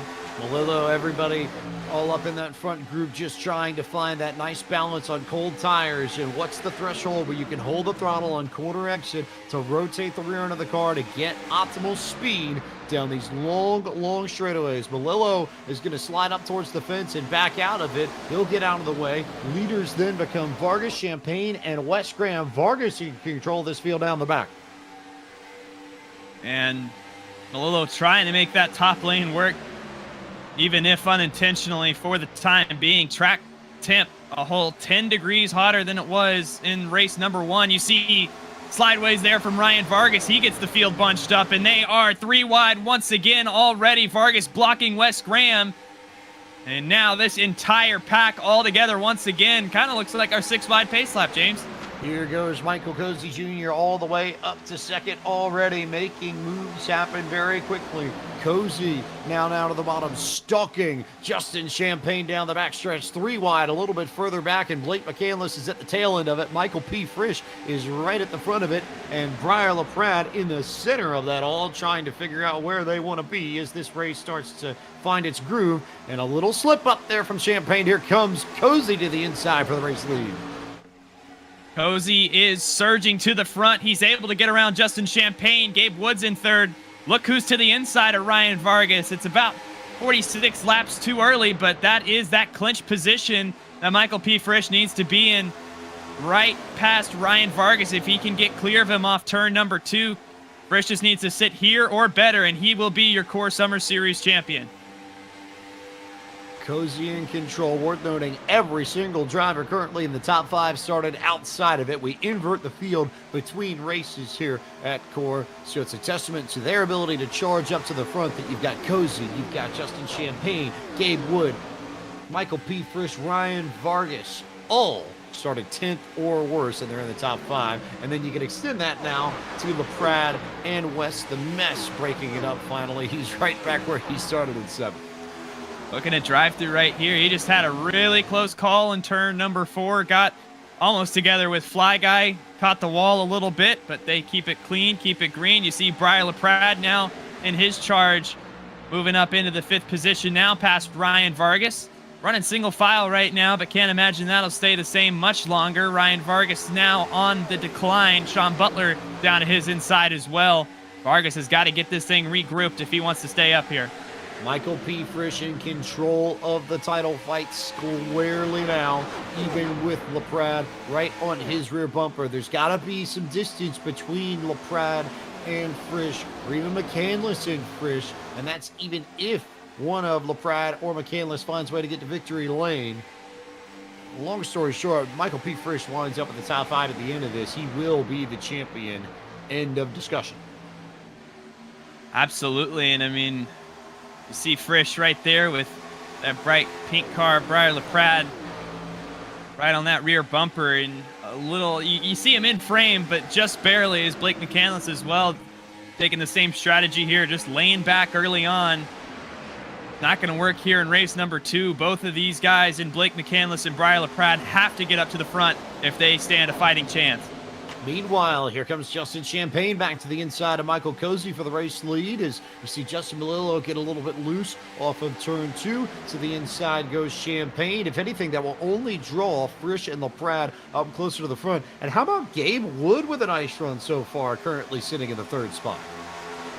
You might have jinxed him there, because here comes Michael P. Frisch. They were single file for the first 5 cars. Now it's 2 rows of double file, as here comes Michael Cozy for the lead underneath Justin Champagne. Michael P. Frisch gets by Gabe Wood for 3rd position.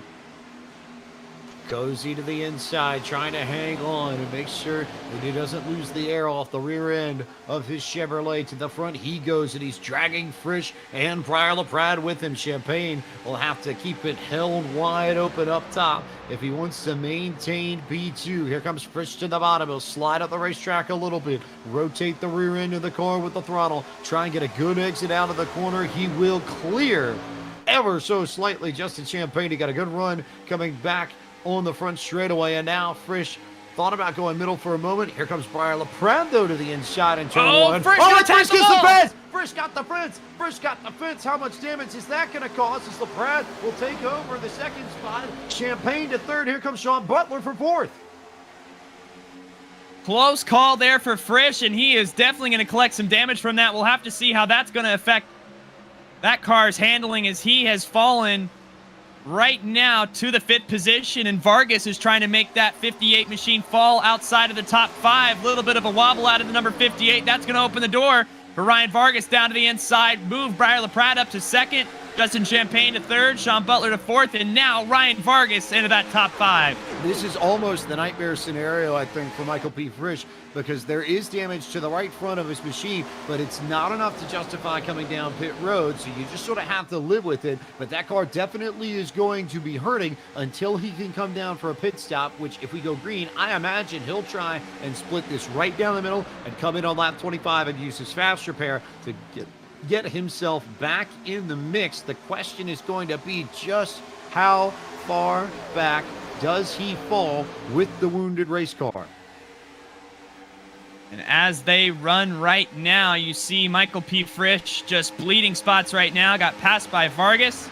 Now is passed by Gabe Wood. Moves Frisch into the 7th position. And as they run right now, Breyer just 6 points behind Michael P. Frisch. Blake 12 points behind. So a close call up here at the front of the field, especially if Frisch continues to lose spots like he is right now. McCandless will be all over Michael P. Frisch for position here. Meanwhile, Breyer LaPrade going for the race lead on Michael Cozy Jr. And now what was a fairly comfortable margin entering this race gets very, very, very murky very quickly, because if LaPrade can take over the lead here, Frisch is now back to 9th. Breyer LaPrade would be the live points leader as they run if he can get the lead away from Michael Cozy.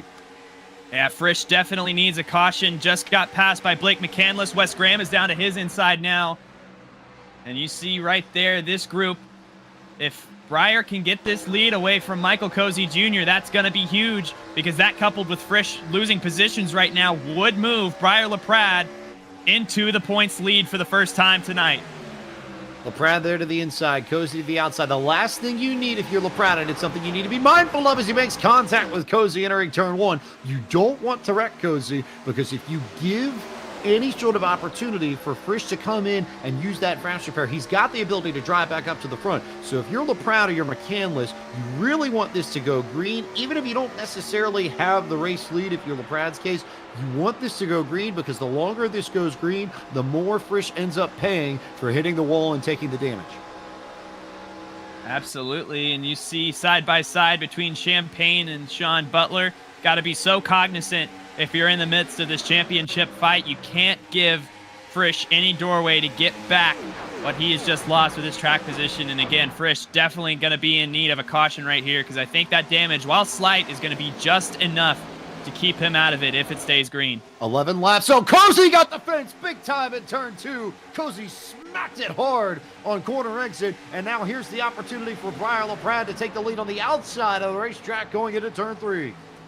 Side by side, and this track has fallen into cloud cover. You see, once again, top 2 rows side by side, and that time, Breyer LaPrade takes the lead from Michael Cozy, and with it, takes the championship points lead as Michael P. Frisch runs in the 9th position. New championship leader, here comes Sean Butler for P2 as well. New race leader, new live points leader, Breyer LaPrade in control of everything now. 15 laps into the 50 of tonight's second race, and the Soundhead Entertainment is still live 250, and all of a sudden we have a very intriguing title fight on our hands that may well go down to the last lap. Michael P. Frisch still in 9th. It would be going next in line. He's about a half second behind Frisch, but this is going to have to be the drive, one of the biggest drives of Frisch's sim racing career. As decorated as it is, if we don't get any sort of yellow flag here, he will have a tremendous amount of work to do in the second half of this race to wrest the title away from Breyer LaPrade in control of this thing up front with the lead, and stretching it now on Sean Butler. Michael P. Frisch, you saw, was just able to get around Wes Graham. That's for the 8th position, and would put us tied.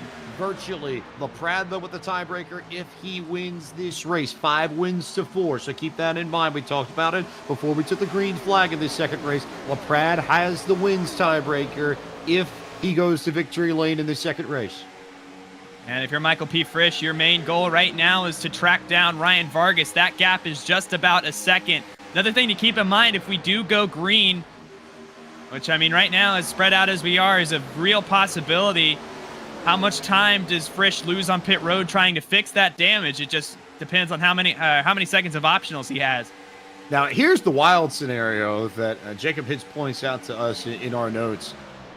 Let's not forget that Blake McCandless came into this race with a lead on Breyer LaPrade of the points. And if Frisch completely slides out of the picture, there is the chance that Blake may be able to finish somewhere within the top 5, and even if Breyer wins, that may not be enough for Breyer to win the title, and maybe it's McCandless that comes away as the champion. That is still a distinct possibility that we have to consider here. So we're working really on 2 or 3 different scenarios that could play out before we hit lap 50. Absolutely, and if you're McCandless, then all you got to do is make up spots right now, and that's your main goal. Is he's doing just that. Just got around Gabe Wood for the 5th position.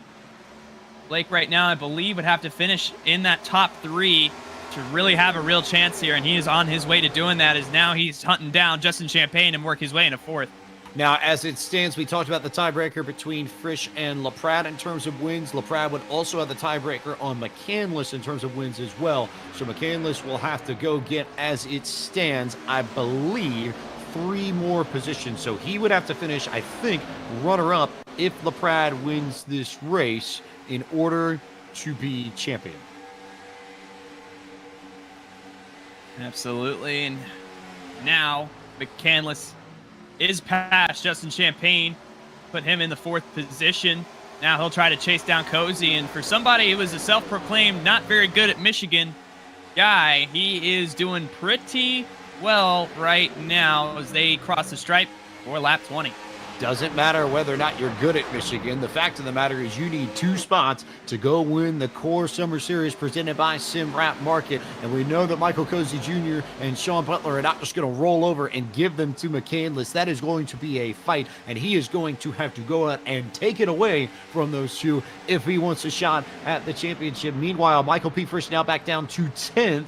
And is going to have work to do in order to keep himself in the title discussion coming to lap 21, which, big. Cozy just got the wall big.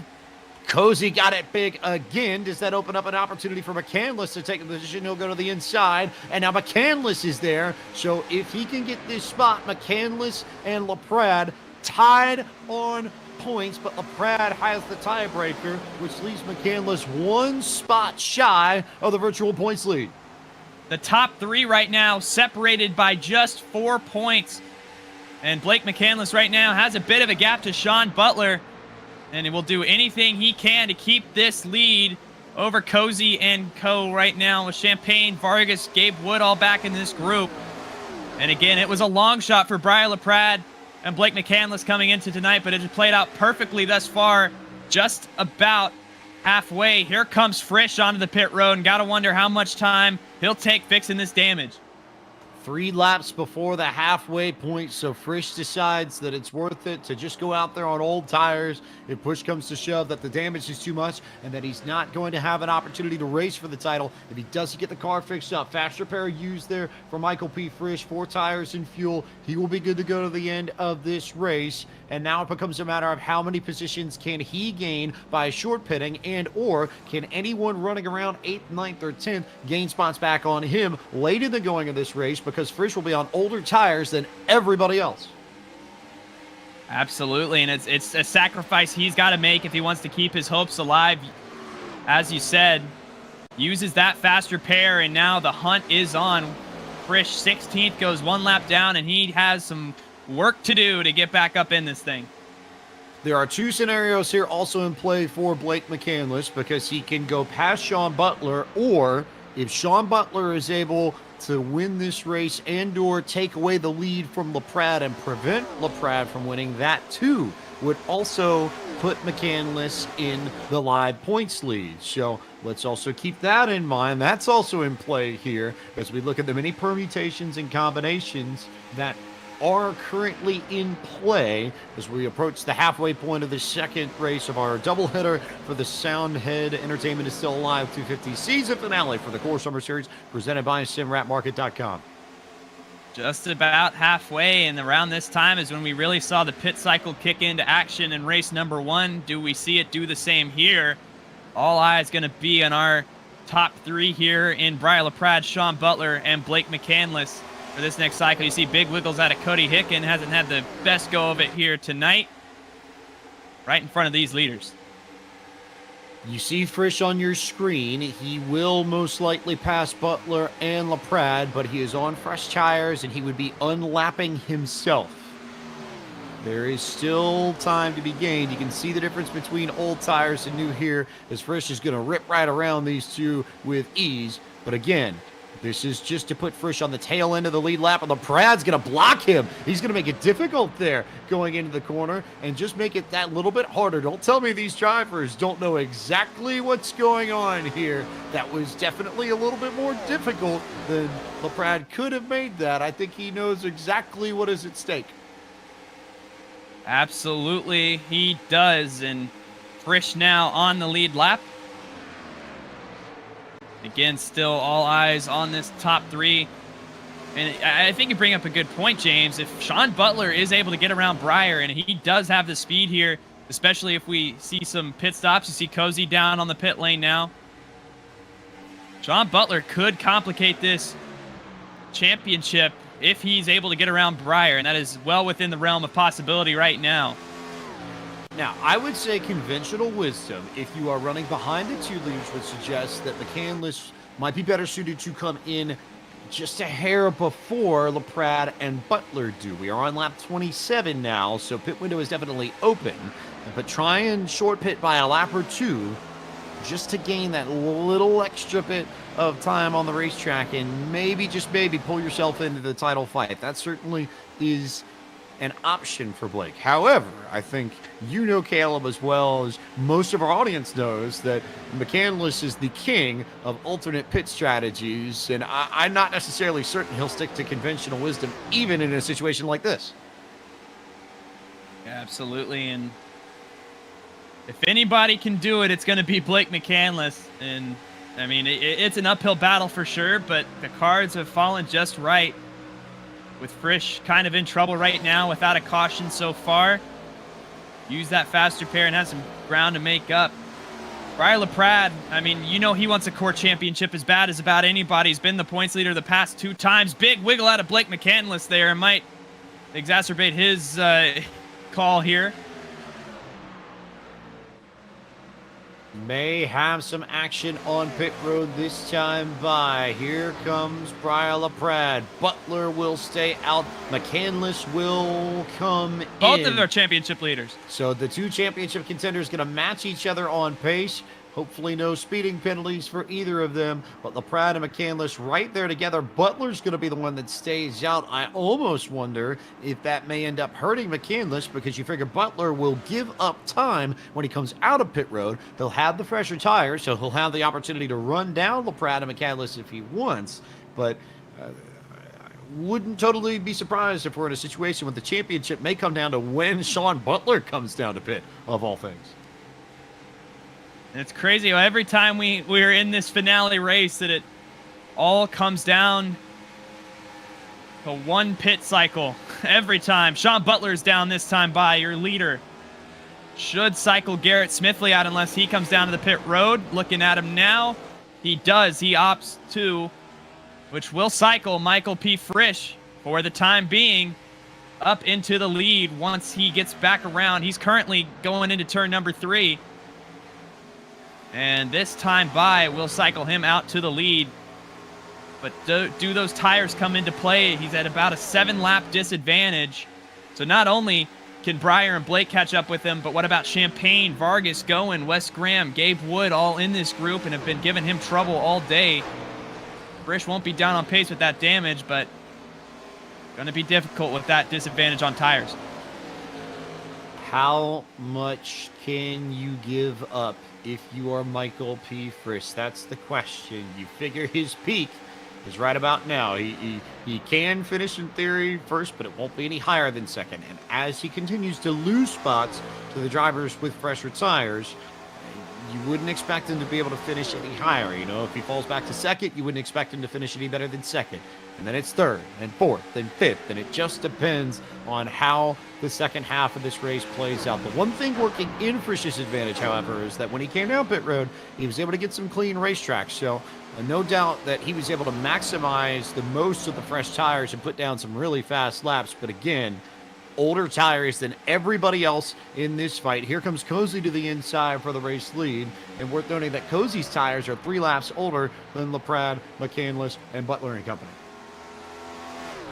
Right now, that gap for Briar LaPrade to second place Michael P. Frisch, just about 3 seconds. But last time by, it was almost a second difference between Frisch and Briar LaPrade. Again, with that tire disadvantage that Frisch is on. And Frisch, how aggressive are you in throwing your blocks? You don't want to take yourself out of this thing with 19 laps to go, but it is going to be very difficult to hang on to this track position if you are the driver of the number 58 on board right now with lap traffic. Justin Malillo, as he tries to hold off race leader Michael Cozy Jr. to no avail. There goes the number 99 to the inside as they chug along going into turn number 3. Other thing maybe potentially working in Frisch's favor, how good were pit entries for everybody else in the top 10? You know, you don't have to have all that much if you are Michael P. Frisch. You go back to the scenarios that we presented at the beginning of this race. 7th or better in this outright gets the title for Michael P. Frisch if he finishes anywhere in that range. It does not matter what happens to Briar LaPrade.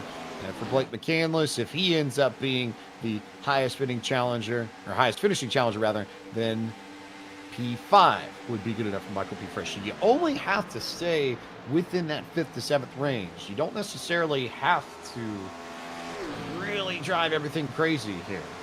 You've got some breathing room here, and this field is pretty strung out. But as you noted, Caleb Hoffman, as they come to the stripe this time by to complete lap 32, was at 40.2 for Frisch, a 39.2 for Briar LaPrade. So about a second that Frisch is giving up to LaPrade in P3 as it stands here. You also get a good look on your screens at Sean Butler and Blake McCandless. That's 4th and 5th on the racetrack right now. And one thing I was noting as well, Sean Butler and Blake McCandless have been exchanging positions the last few laps. Blake let Sean go just a little bit, but that is big because if Blake's able to get around Sean and they're able to cycle around Frisch, who is just battling right now with Briar LaPrade chasing him down. But if Sean and Blake swap positions, then Blake would be in position if they cycle up past Frisch and Cozy to be in that championship seat. So here comes Briar LaPrade really quickly. No fight there from Frisch. Remember how difficult LaPrade made it to have Frisch get around him on the fresh tires. Not as much of a fight from Frisch there that time. By honestly was a little surprised that Frisch didn't try and make it any more difficult for LaPrade. So quick move there from LaPrade. He goes down to 2nd as Malillo will slide out of the way here. And then there you see Sean Butler and Blake McCandless on the fresher tires, ready to run down Michael P. Frisch here as well.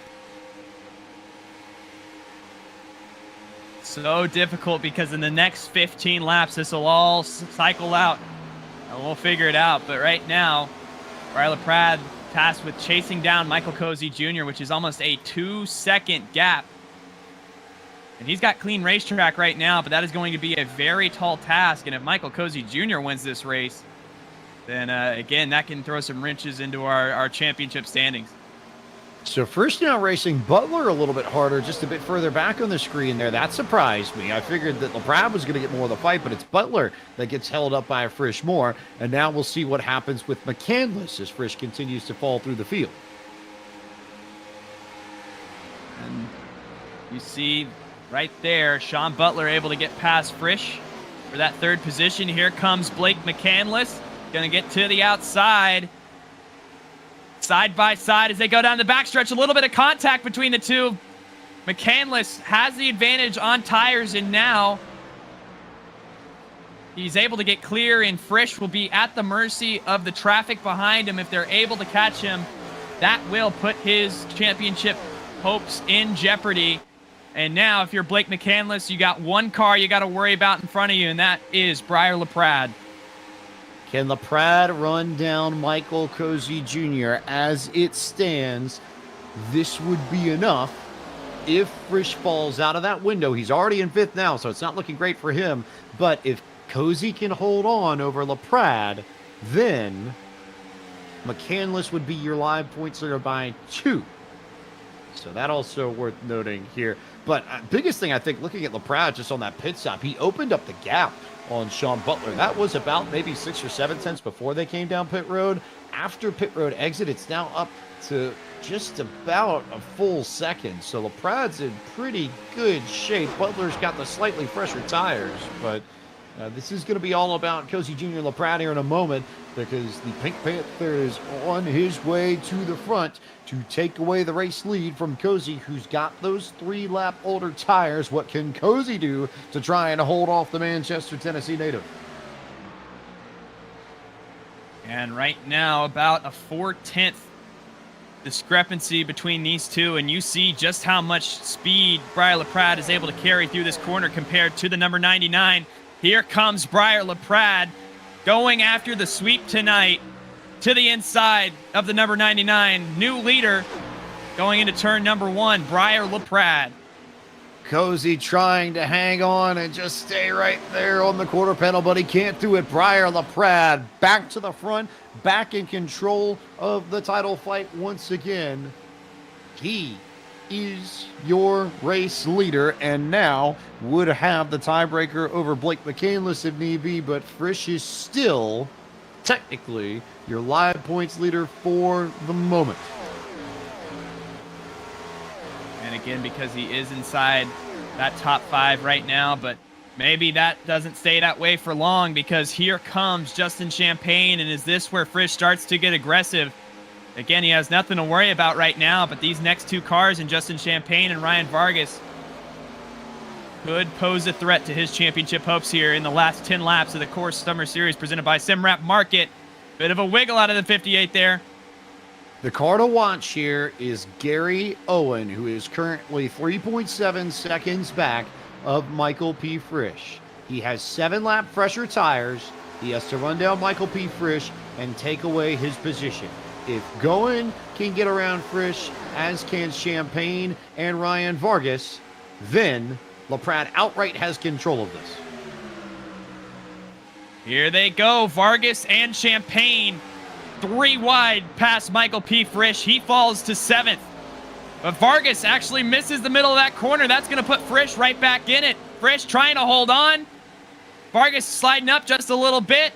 And that's going to move Frisch back into the 6th position. Justin Champagne holding on to that top 5 for right now. Does Vargas make another run? Does Frisch make another run as they go into turn 3? He's down to the inside now, Justin Champagne. He'll wash up the racetrack here in the middle of the corner. He keeps it down low. He's keeping both of Vargas and Champagne at bay for the moment, but that may end up helping Owen more than anybody else. Owen has chopped off 0.6 of a second as Champagne and Vargas bounce off of each other. They got to be careful right here. Ryan Vargas sends it down just a little bit. Can he get to the inside of Michael P. Frisch off the corner? I think he's going to struggle a little bit on that exit speed. He's down to the inside. Both these cars wiggling big time. All over the place right now on the backstretch of Michigan International Speedway. This is the last thing Michael P. Frisch wants to see. The last thing he needs to be doing is racing cars and bleeding time to Gary Owen, who has shaved off a second in as many laps. And I wonder if Frisch might be aware of that. I can't tell if he's actually trying to let Champagne and Vargas go or whether or not he's racing to try and hold the position. In the meantime, though, they are clear of Frisch for the moment, and all eyes now on Gary Owen, who is now 2.2 seconds back. Frisch has the advantage. Maybe a little bit of contact here between he and Vargas. They're going to touch. Vargas down to the inside. Both of them save this car. And again, Gary Owen gaining on him. If Frisch were to finish 8th or lower, he would probably be out of this championship fight. So he is racing with that in mind right now. Still holds on. That's worth keeping in mind. Yes, you see the battles here between Champagne and Vargas, but Owen is the linchpin, and he is gaining 1.6 seconds now. 6 laps to go.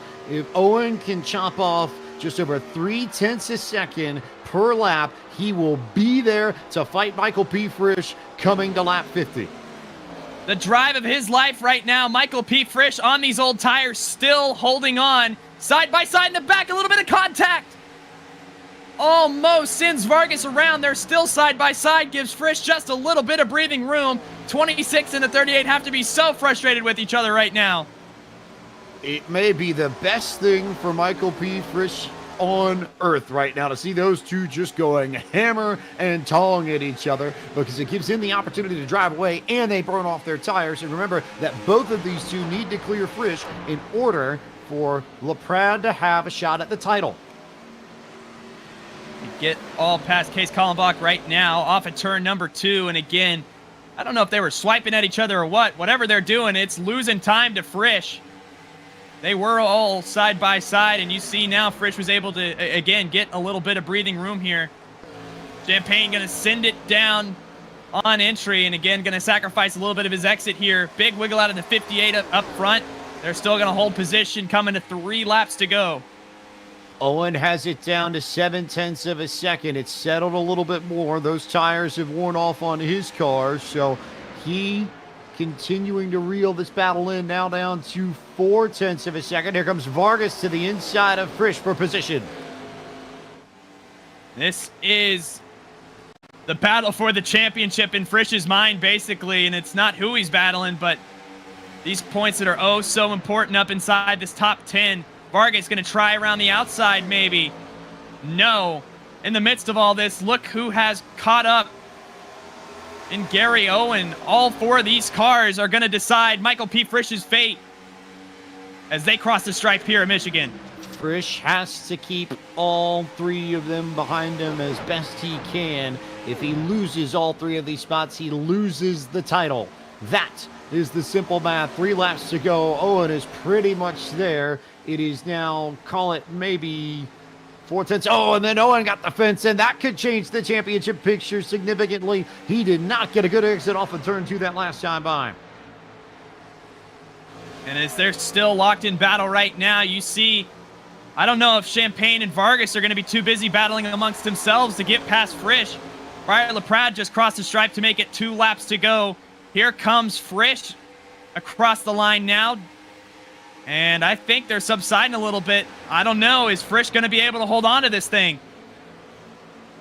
He still has the title in his hands now. LaPrade is clear by a second over Sean Butler, but it doesn't matter because it's these 3 just behind Frisch that really control where this title goes. Champagne and Vargas have been all over each other, and they have bled time to Michael P. Frisch in the last few laps as they have burned off their tires. Gary Owen has not been able to run down Michael P. Frisch, and even though Frisch put himself in a big hole in a big way with the damage he picked up early on in this race, he is 1 lap away from saving his own bacon and coming away a champion of Core once again. Did it back in season 4. It was he and Briar that came down to the last race at Atlanta. It comes down to the final pit cycle here, and if Frisch can just hold on for a half a lap at Michigan, even with a sweep from Briar, it should be Frisch, a 2-time Core champion.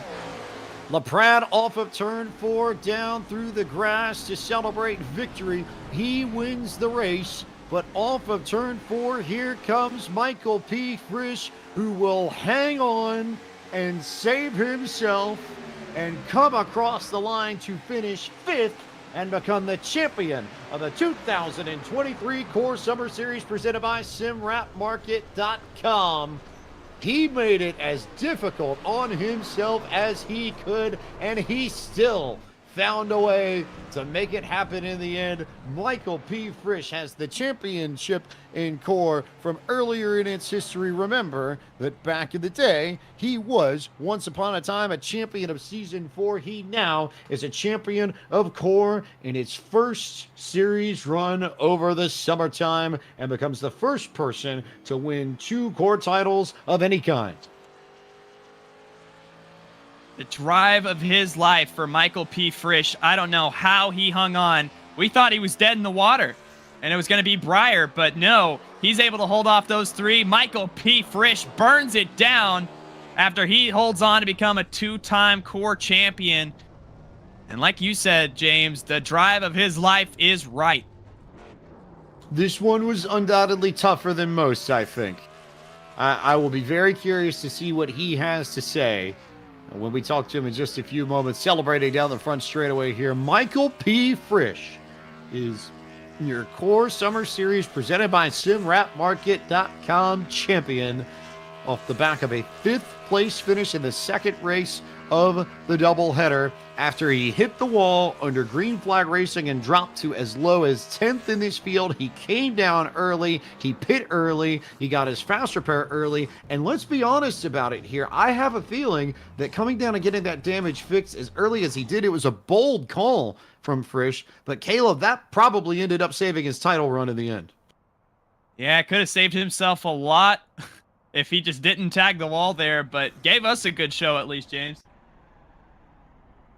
Let's go through the final results here of race number 2 and tell you where your favorite driver finished. LaPrade sweeps the evening. Butler was second. Michael Cozy Jr. third. Blake McCandless will end up fourth in this race.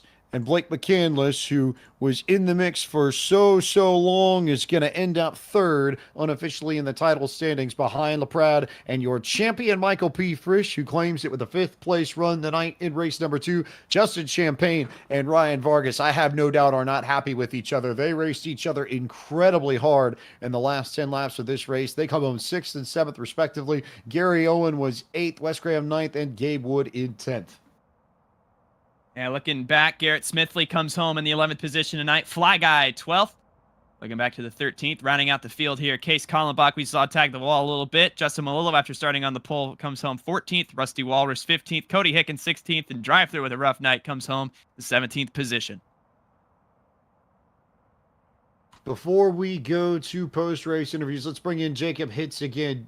What did you make of what we just saw and how incredibly tense that got, which I think, quite frankly, we didn't expect it to be that close in the end. Michael P. Frisch had a great race in the first run of our doubleheader, and we figured you repeat that, you win the title with ease, but it was anything but easy in race number 2 for him. Frisch did everything he had to do in race number 1 to make race number 2 a walk in the park. Hitting the wall in the first 5 laps did not help that cause whatsoever. I thought he was toast there, having to pit early with the older tires. I didn't think he'd be able to hold on. He got lucky, though, that we managed to stay green the whole way. He didn't get trapped a lap down. And, you know, the field got so strung out that he was able to burn some time there where he could just kind of slot himself in line and not have to worry about it. And I think the key part to all of that there for Frisch was one Justin Champagne. Champagne, I don't know if he purposely wouldn't race to pass Frisch or what, but man, oh man, if Brian LaPrade goes and watches that back, he's going to be ripping his hair out because realistically, Frisch should have been passed by all 3 of those cars and probably would not be on the top step winning the championship. The good news, though, he was able to hang on when it mattered most, and maybe he was saving his tires for the end of the race just when they were catching him. But nonetheless, Frisch puts on a whale of a job, and I think that may be the hardest anybody has had to fight for a course championship before. Jacob Hitz, we have our man here in the booth with us, and we will turn it back to the ever-present in core. Jacob Hitz with our champion of the Core Summer Series presented by Sim Rat Market, Michael P. Frisch. A Herculean effort, even after catching the wall in the first 10 laps. Michael P. Frisch, congratulations. You are the first repeat Core champion in the league's history. How in the world did you pull that off? Dude, I'm still laughing at myself for walling myself there. As soon as I got into the wall there and I bounced off the safety barrier going into 1 and told me I got wheel damage, I knew. As soon as that green light and caps came on when I can pit, I had to come in and get my fast repair and just try to dig and hold one steady pace because I knew eventually they were going to catch me. So my whole point from that was how far can I fall back off of them with kind of holding them up and not losing that many spots. And we still had on the 5th, so it was kind of, we still gained spots in that strategy. But those last 10 laps with Champagne and Vargas just literally hounding me was just, I never had to work so hard in the Gen 4. I always lose sideways. I never wanted to touch the gas, even though they're way better on entry than me. And it was just, I'm just so glad it's over. That battle there at the end you had Vargas, who got by you a couple of times, and Champagne, who got by you a couple of times, but it was those two racing each other while trying to pass you that you were just able to kind of get away at the very end. Yeah, I tried to play the draft game as much as I could on the front stretch there to try to keep them side by side as much as possible. And they got single file a couple times. They made a couple charges at me, but once it seems like they got to me and they got to my dirty air, it made them really, really loose. And I mean, I'm on 8-lap older tires, and compared to them, and how we cranked up the heat in this session a little bit more was really affecting. I mean, I couldn't touch the gas there the final 5 laps. First repeat core champion. You've now got 2 trophies coming your way, one from season 4 and one for this season. What are you going to do now? What's next? Well, right next to me, to the left side of me, I do have all my trophies that I have on Sim Racing. I know you can't see on webcam, but I do have my FTF 500 trophy and all my other FTF trophies. So there'll be 2 extra core trophies going up there on the stand. So that's pretty cool. Collecting a lot of hardware nowadays. Getting used to it. Frisch, congratulations on an unbelievable season. 2 trophies coming your way. Most importantly, the Core Summer Series trophy presented by SimWrapMarket.com. Michael P. Frisch outlasts them all. He is your Summer Series champion. Pike? Before I cut all you guys off, I just want to say thank you to Davin and everyone behind the scenes for even putting this on for during the Summer Series. I think we did a fantastic job between the competition and the broadcast. You guys did an amazing job. So just shout out to all you guys for putting it all together and putting it on. Thank you. Frisch, we also have 2 notes here to put in. One, yes, you get the 2 trophies here. I don't know if you had the chance to see it or if you were aware of it, but Ben Easterday and Justin Malillo announced earlier in our broadcast that all former champions of core seasons will be picking up trophies. So Hitz is right. You're getting 2 trophies here. You'll get the one for season 4 and then this. And then carrying on a personal tradition, Michael P. Frisch, as the champion of the Core Summer Series presented by SimWrapMarket.com, I have to ask you, what is your favorite kind of sandwich? My favorite kind? Honestly, just regular PB&J, honestly. I'm not too fancy of a guy. I'm a simple, modern guy. You know. Any preference on the jelly? No. No, not really. I'm simple, man. A simple man. It is a PB&J for Michael P. Frisch, champion of the Core Summer Series presented by Sim Wrap Market. We will let him go celebrate and turn our attention now to the driver that won the battle, just couldn't finish off the war in the end, Briar LaPrade. How did you approach this race, and did anything change mentally knowing that you just had to go out and try and get as many points as you possibly could?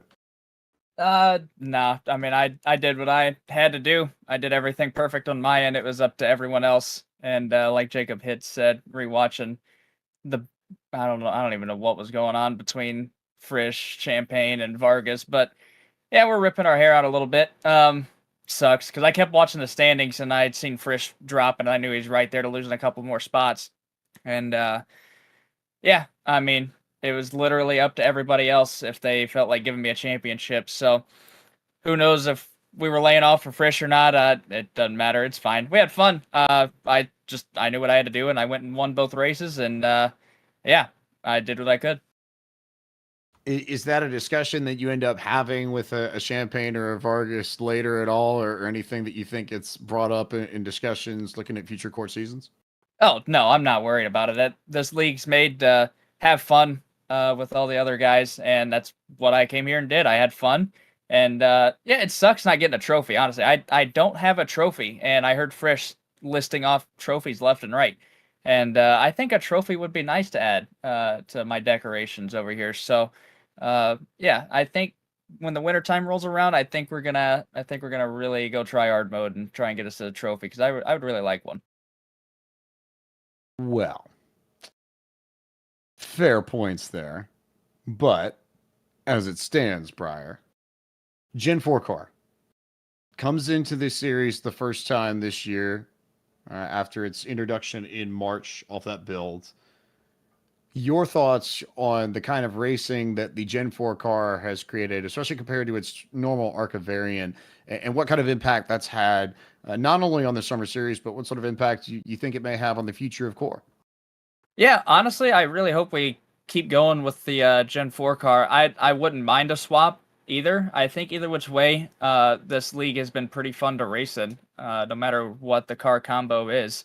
Um, but yeah, I feel like the Gen 4 really brought out a lot more actually having to back up and save instead of us just going out and brawling like we did with the ARCA cars. So, yeah, I mean, if we bring back the ARCA car, I feel like the racing's going to be a whole lot closer, but obviously it's going to be a little bit easier to drive. But it was fun having that challenge, driving and trying to save tires a little bit because that first run in the first race, I was really struggling at the end. And I fixed it the second run, and then just focused up the second race, and just knew once I was in the lead and was going to win the race, it was up to everyone else. So, but yeah, the Gen 4 car made it fun for sure this summer. But yeah, just looking forward to the Winter Series. Honestly, just bring whatever car track combo you want. I think we're going to try and go get a trophy. There are trophies still to be hunted down. There are titles still to be won. There is work to do yet for Briar LaPrade in Core. Runner up here in the Core Summer Series presented by SimRap Market. Briar, congratulations on your race win, and we look forward to seeing you towards the fall when we hopefully get back going with more Core racing. Absolutely. Thank you. Thank you guys for putting on the broadcast, and thanks Davin and Ben for putting this on every season. I really enjoy doing these races and gives me something to look forward to, honestly. And of course, shout out Ledford Billiard Supply and Cameron Ledford and Ryko Performance. Well, Brad will have his opportunity to turn his attention back towards trying to qualify once again for the eNASCAR Coca-Cola iRacing Series. He'll have the qualifying series and a potential berth of the contender series to work for in between now and the next course season. But as it stands, P2 in the overall standings, P1 tonight in both races at Michigan for LaPrade. It leaves us with one more driver in the title fight to speak to. That's Blake McCandless, who is with our Caleb Hoffman. Yeah, Blake, we knew coming into tonight it was going to be a long shot, but it seemed like for the first half of race number 2 that things were going your way in regards to Frisch. All you had to do was chase down Briar LaPrade. Talk us through what was going through your mind as the laps were ticking away in the Core Summer Series. Well, I knew it was going to be a long shot. It was going to take a mistake from Frisch or Breyer, to really have a shot. So I just went out there, did what I could. Again, Michigan, for some reason, this car just isn't my best track. So, yeah, I was just kind of hoping for a miracle there, but it was fun. And now I'm going to start in the fourth lane, 5 wide in Moon Car. So we'll move forward to that.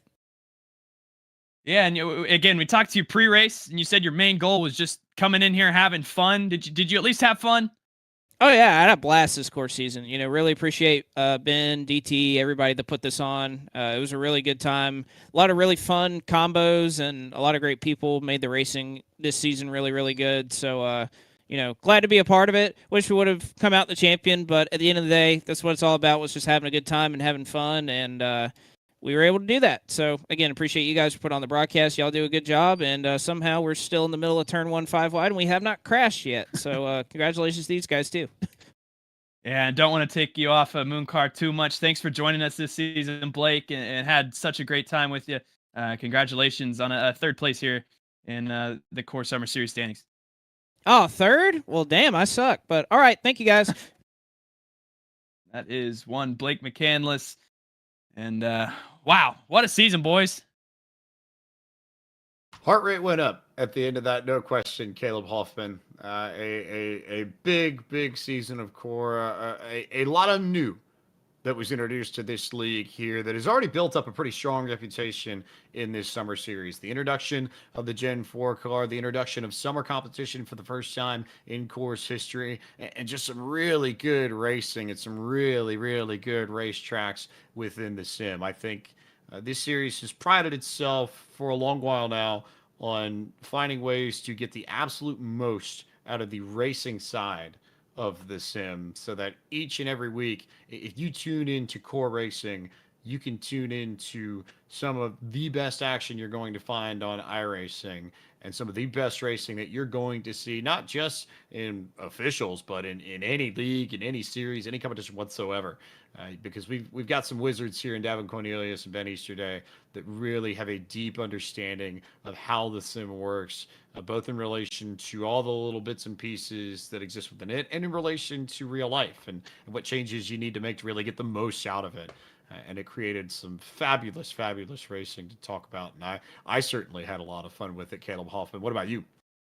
Oh, absolutely. I mean, as we were taking the green flag for race 2 here, I mean, my mind was just going to like, what am I going to do on Mondays? This is, it's just been so much fun here in the summer series. And I'm really sad that we have to wait till the end of the season to get back going for the regular season in season 6 of Core.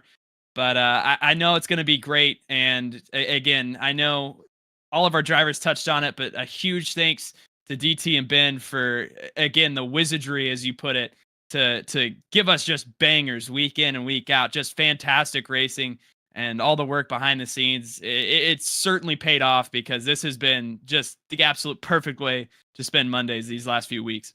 I will put it the same way I put it to everybody here at the beginning of the season, that this is a league that personally I have long admired from afar for a while. I've watched core racing for a good long while. So when the opportunity to jump into the broadcast booth this year came about, it was not a hard decision to make, and I absolutely do not regret it now. I have thoroughly enjoyed my first season of core competition with the team, and at the end of the day, very grateful to Ben and to Davin and to Ben Easterday for giving me the opportunity to jump in and do this thing. But let's be fair here. There's one person who's got more history behind the microphone with Core than anybody else. And likewise, that means there's one person who really deserves the final word here on this season of Core. And for that, we turn the floor and the microphone over to our very own Jacob Hitz. Appreciate that, James Pike. Great to work with you over the last, 7-8 weeks, however long we've been doing this. It feels like it's been a long time, and it's gone by just like that as well. This season has been a whole lot of fun. There's no doubt about it. And I think it's important to keep in mind the fact that Core almost died last year. We didn't get off the ground until December for a season 5. It was thrown together last second, but it was a great ride. And when we decided that, hey, we need more Core, Summer Series idea came along at the end of the Core season when we realized that, hey, we need to be doing more of this. It's a lot of fun for us. It's a lot of fun for the drivers and a lot of fun for the viewers as well. That's when we decided, hey, let's do it. And I know season 6 is going to be a long ways away, but you got to keep this in mind. We've only got 5 races until the Cup Series playoffs start, then 10 races, then the season's done and Core can start. So it's only about 15 weeks away. We're looking at about 3 months. I know it seems like an eternity, but it'll be here before you know it. Congratulations to Michael P. Frisch, your champion, the first repeat Core champion, and so much talent in the field. It's so hard to pick a guy to win the championship at the beginning of the year, just because of how deep the talent is in this roster. And I look forward to season 6. People will be on their off weeks. Hopefully the fields get a little bit higher. Only 17 cars tonight. We started the season with pretty solid numbers. Sure, those numbers will be back by the time we get to the fall. Nonetheless, that is it for the Core Summer Series presented by SimRapMarket.com. Thank you to all the partners, all of the sponsors that have helped get this thing on the air for the last 8 weeks or so. Zach Johnson pressing all the buttons behind the scenes for us. We wouldn't get on the air without him, and thanks for him to putting all the hard work in, making that special ticker that we only used once in our wide open coverage. Hopefully we get to revive that in the future. Eric Messer on socials, killing it every single week, no doubt about it. Ben on the David Hoots stand, making all the calls, throwing the caution flags, making Harry Tiller mad. DT for also helping put this lead together in the coming weeks. And for the folks that have been up in the broadcast booth over the last several weeks as well, Caleb Hoffman and James Pike. I'm Jacob Hitz. We'll see you back here in November for Core Season 6. I promise it's on the way. Michael P. Frisch, your 2023 Core Summer Series presented by SimRapMarket.com champion. We'll see you in November.